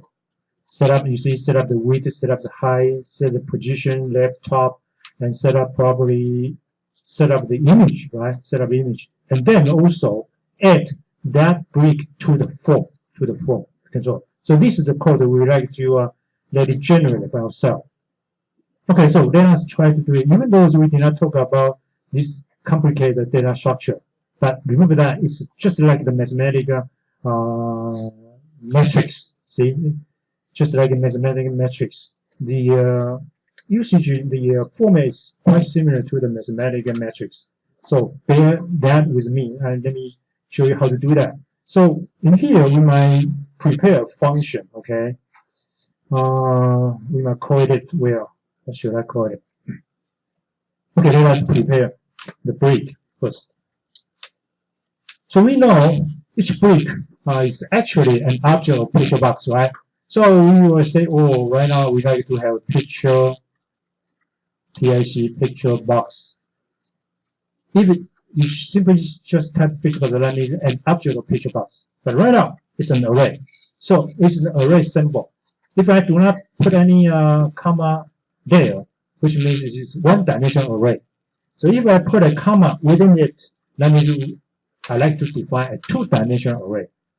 So in a similar way, you may specify a multi-dimensional array. So in this case, it's a 3-dimensional array, 4-dimensional array.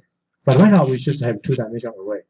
All right. So we call this array bricks, B-R-I-C-K-S, bricks. Okay, bricks. So after everything has been initialized, right? We initialize our player something. Before that, we might want to create an array, a 2-dimensional array of bricks first. But since bricks right now is an array, so you need to instantiate the amount first. So our bricks, excuse me, come here, instantiate.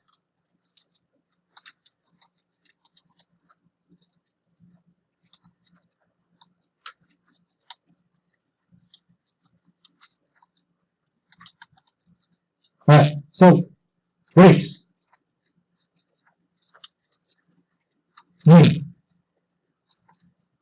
So IntelliSense is knowing that the bricks is actually 2-dimensional, so IntelliSense has highlighted this picture box for you. So since it's a 2-dimensional array, right? So we need to use this kind of symbol. Tell the computer what size exactly you would like to have. So if I say 3, say 6, right? If say 6 is fixed for you, you just put there. Otherwise, you prepare a variable. Okay. So if I like to make it modifiable, not just use 3 constant, 6 constant, 6 day. I might have int rows equal 3. int columns equals 6, somehow like that. So in here, I can just rows, columns, right? So up to this point, you can allocate a two-dimensional array, which are references to picture box. So after that, we need to instantiate each object one by one. So since it's two-dimensional array, so I need to use for loop to iterate through each dimension. So I have 4.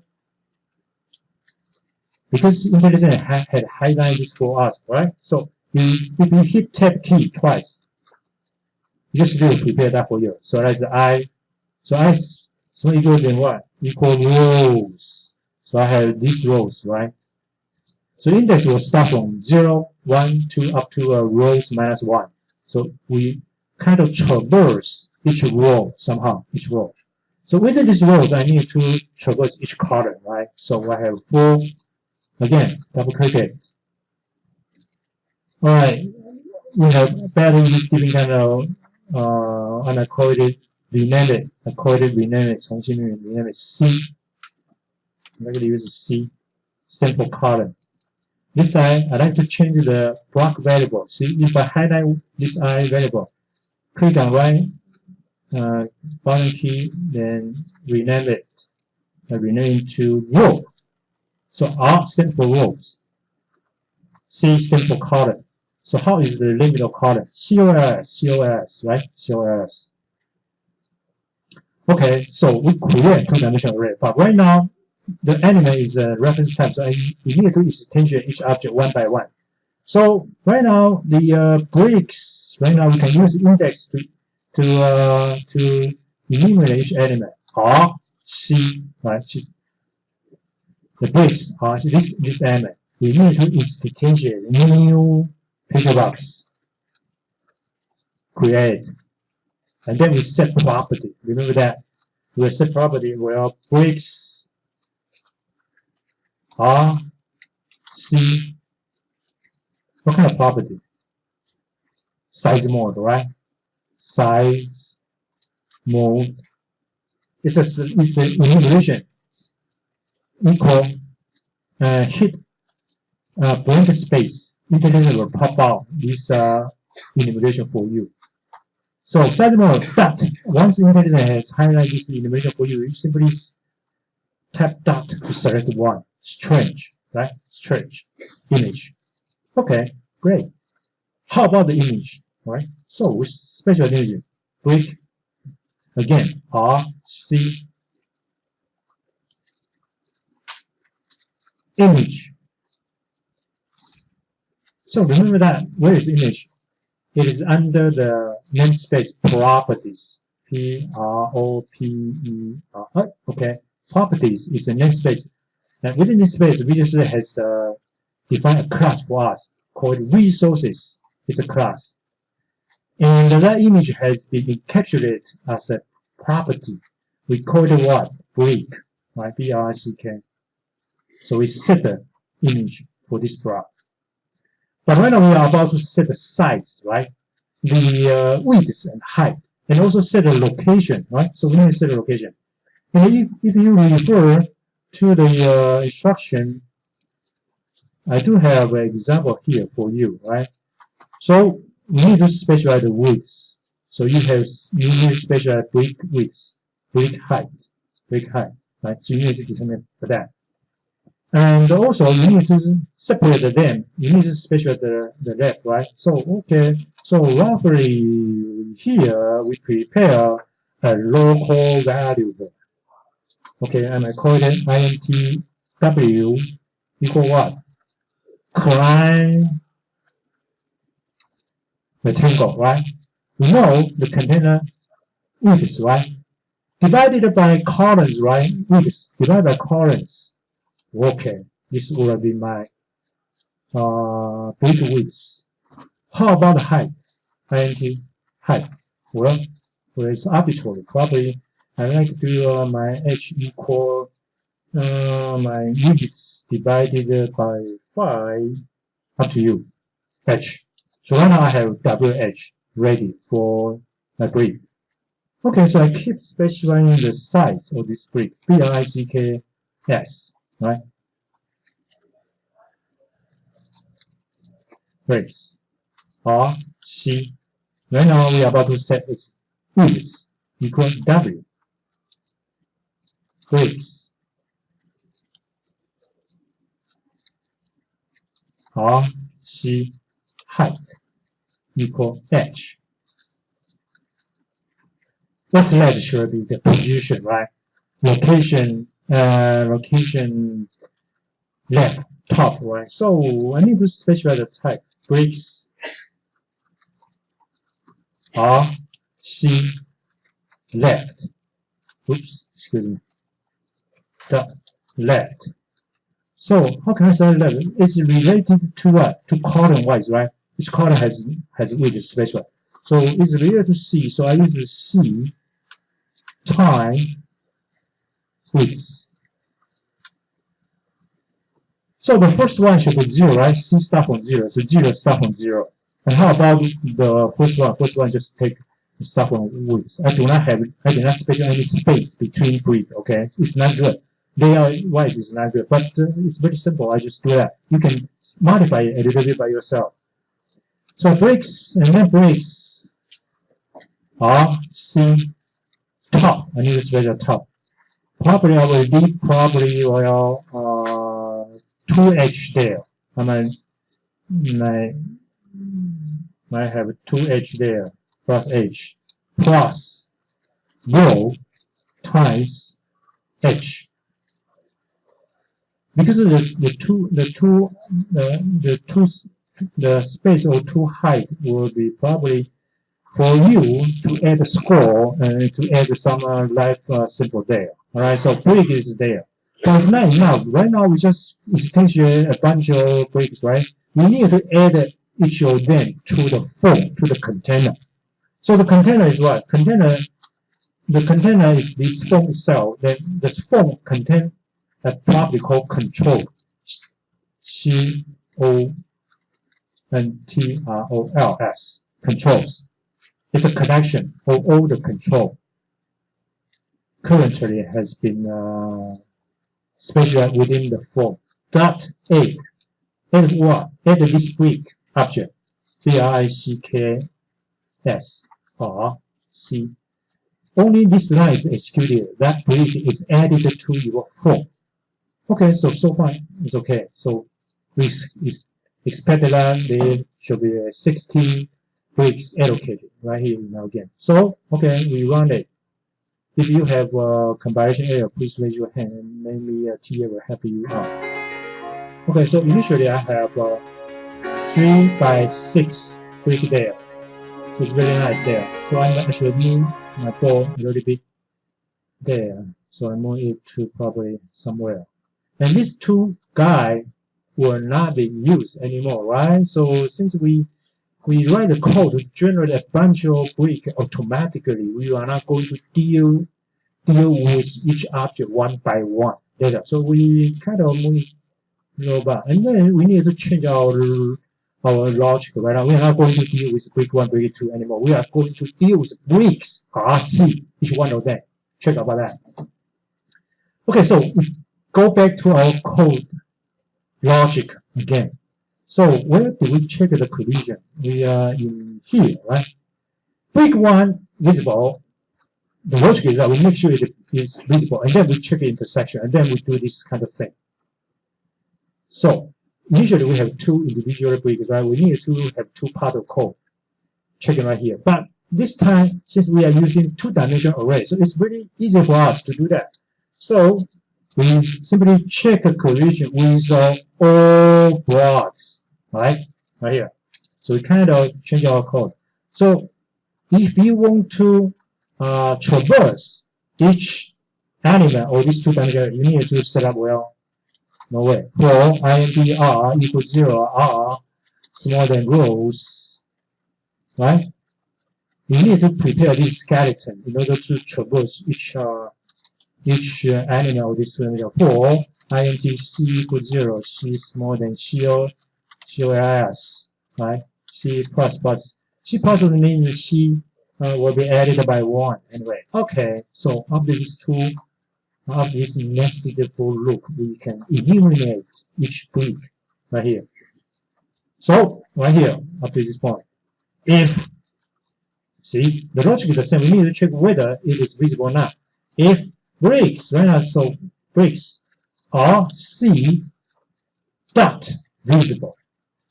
If it is visible, and then we will ask the board to check whether it intersects with this this brick, the bound of this brick or not. So and n%, right? For bound intersect with which one? Bricks are C dot bounds. So we make sure first we just check the intersection for the visible bricks only, right?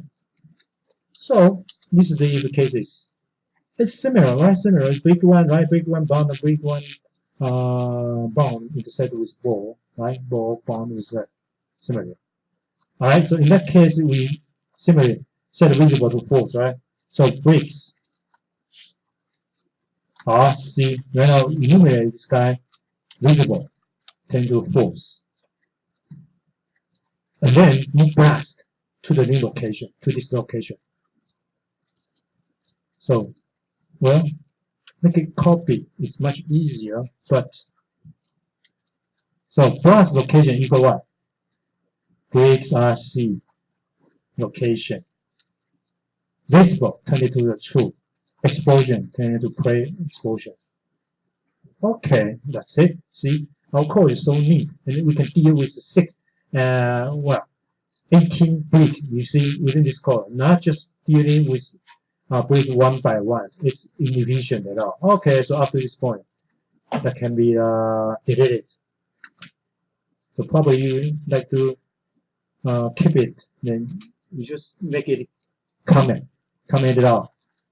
Alright, so this is a check collision with all bricks right here. But how about checking? You see, if brick is visible, you see, we need to identify whether the game is complete, right? So we need to check everything. So in here, you see, we look through each one, right? So probably we can set up a bool variable. Okay, so we might bool or invisible or invisible. Initially set to be the true. So the logic is kind of tricky, okay? We initially set this flag, or we call this flag 一个旗标哈 turn it to be true. So initially we suppose all the bricks are invisible. So we suppose it's true. And then we look through we really look through each brick, right? If any brick is visible, then we will turn this flag into false. But you cannot do it right here, okay? So we will check another here. If bricks are C visible, if visible, if right now RC is visible, then the all invisible will no longer true, right? So once this happen, all invisible equal false. At least there is one brick which is visible, right? So it is not ended yet. The game is not ended yet. So initially we set it to true, and then we go through each brick, right? But if any brick is visible, then we will turn this flag, we call it flag， 我们会称它叫旗标。这程式里就设一种不理的旗标，这旗标本来是真，但这其中有一个还存在，它就假了，就再也不是 all invisible。好 ，OK。那如果说每一个都是 invisible， 那这个东西不会变false， 对不对？就用 true 哈。所以在这个 conclusion 的地方 ，initial logic is we check brick one not visible， 那 brick one not visible，both of them， 那这时候 game complete。所以这个逻辑就很简单，就变成改成哈 the logic if all invisible。好，这个叫工程生对。Brick one initially, since we have just brick one, brick two, right? So we check each of them.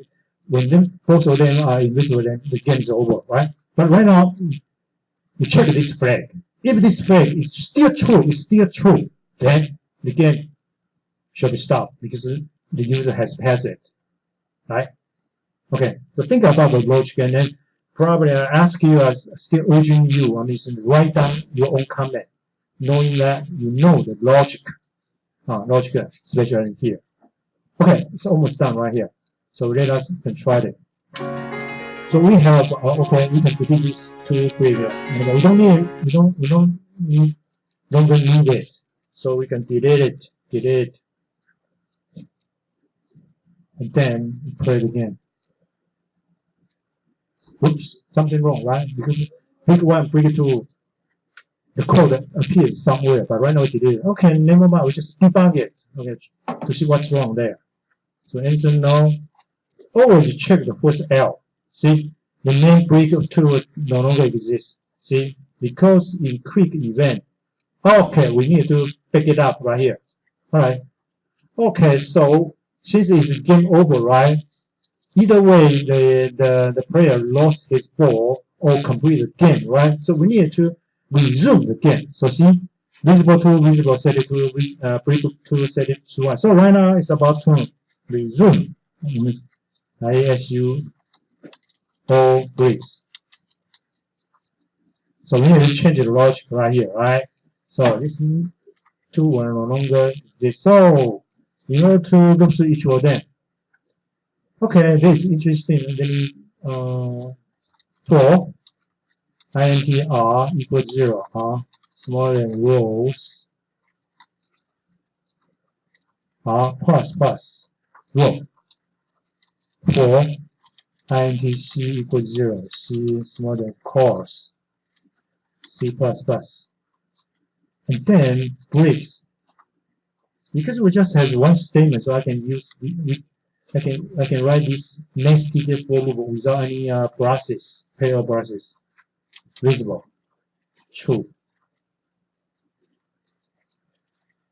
It's much more simple. In this case, we don't need to specify the parallel process. We don't need that. This was just one statement. Okay. So start it again. Click on it.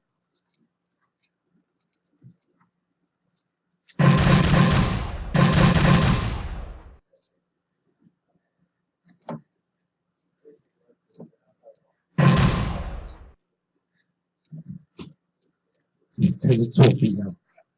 这个 Windows 不应该这样 English OK， 好 ，You pass。好，那 click again 对不对 ？Everything will resume。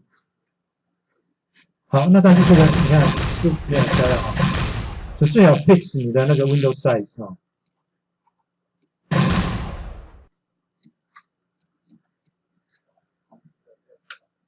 好，差不多哈，就是 logical wise 是 OK。那 What's left 呢？你可以尽量把它 commercialize 哈。那我再提醒大家，我把这个 file 贴给大家哈。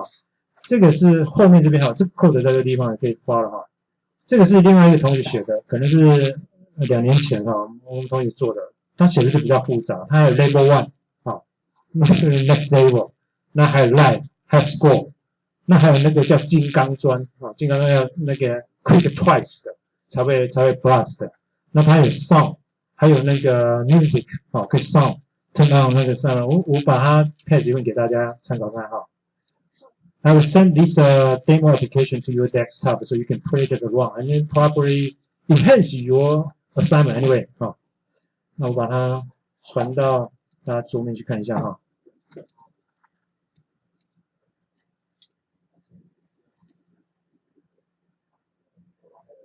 档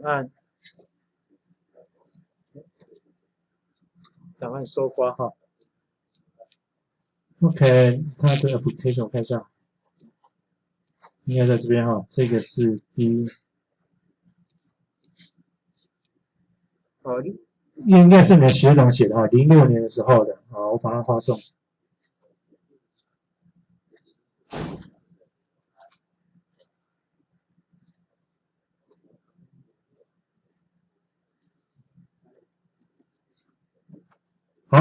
done 哈。那它是一个那个 assignment work 哈 from a previous student, so you can play it around to see. Click it to play, right?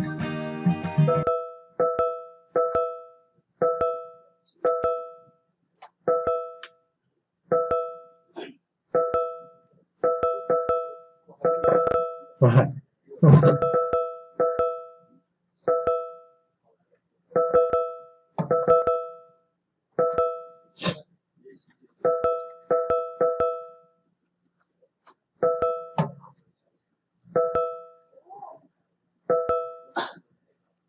那你来试着哈，我们常常会切，对不对？切一下，速度是不是改变一下？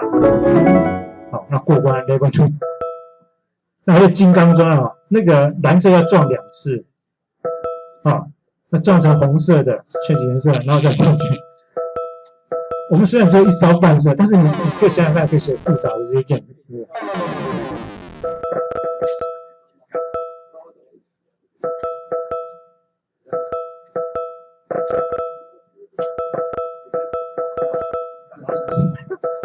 嘴力气大就。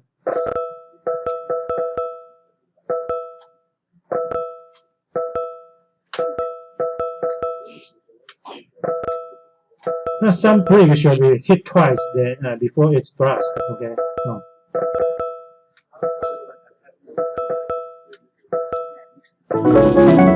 太了不起了，好，没有好，你有兴趣再玩玩看哈。就是你看试试看，可以切嘛，对，切一下，让速度改变一下。你们可以尽量把它试试。非常破，这做的不错哈，好吧，参考看看啊。我已经送一份到你们桌面上，可以玩玩看。那不要小看自己了啊，这个逻辑其实比较重要。老师带大家做哦，真的哈，就是我们其实一个 game 的 design 大概不会这个 follow 这个逻辑，一步一步把它完成，好，那一步把它 debug 啊。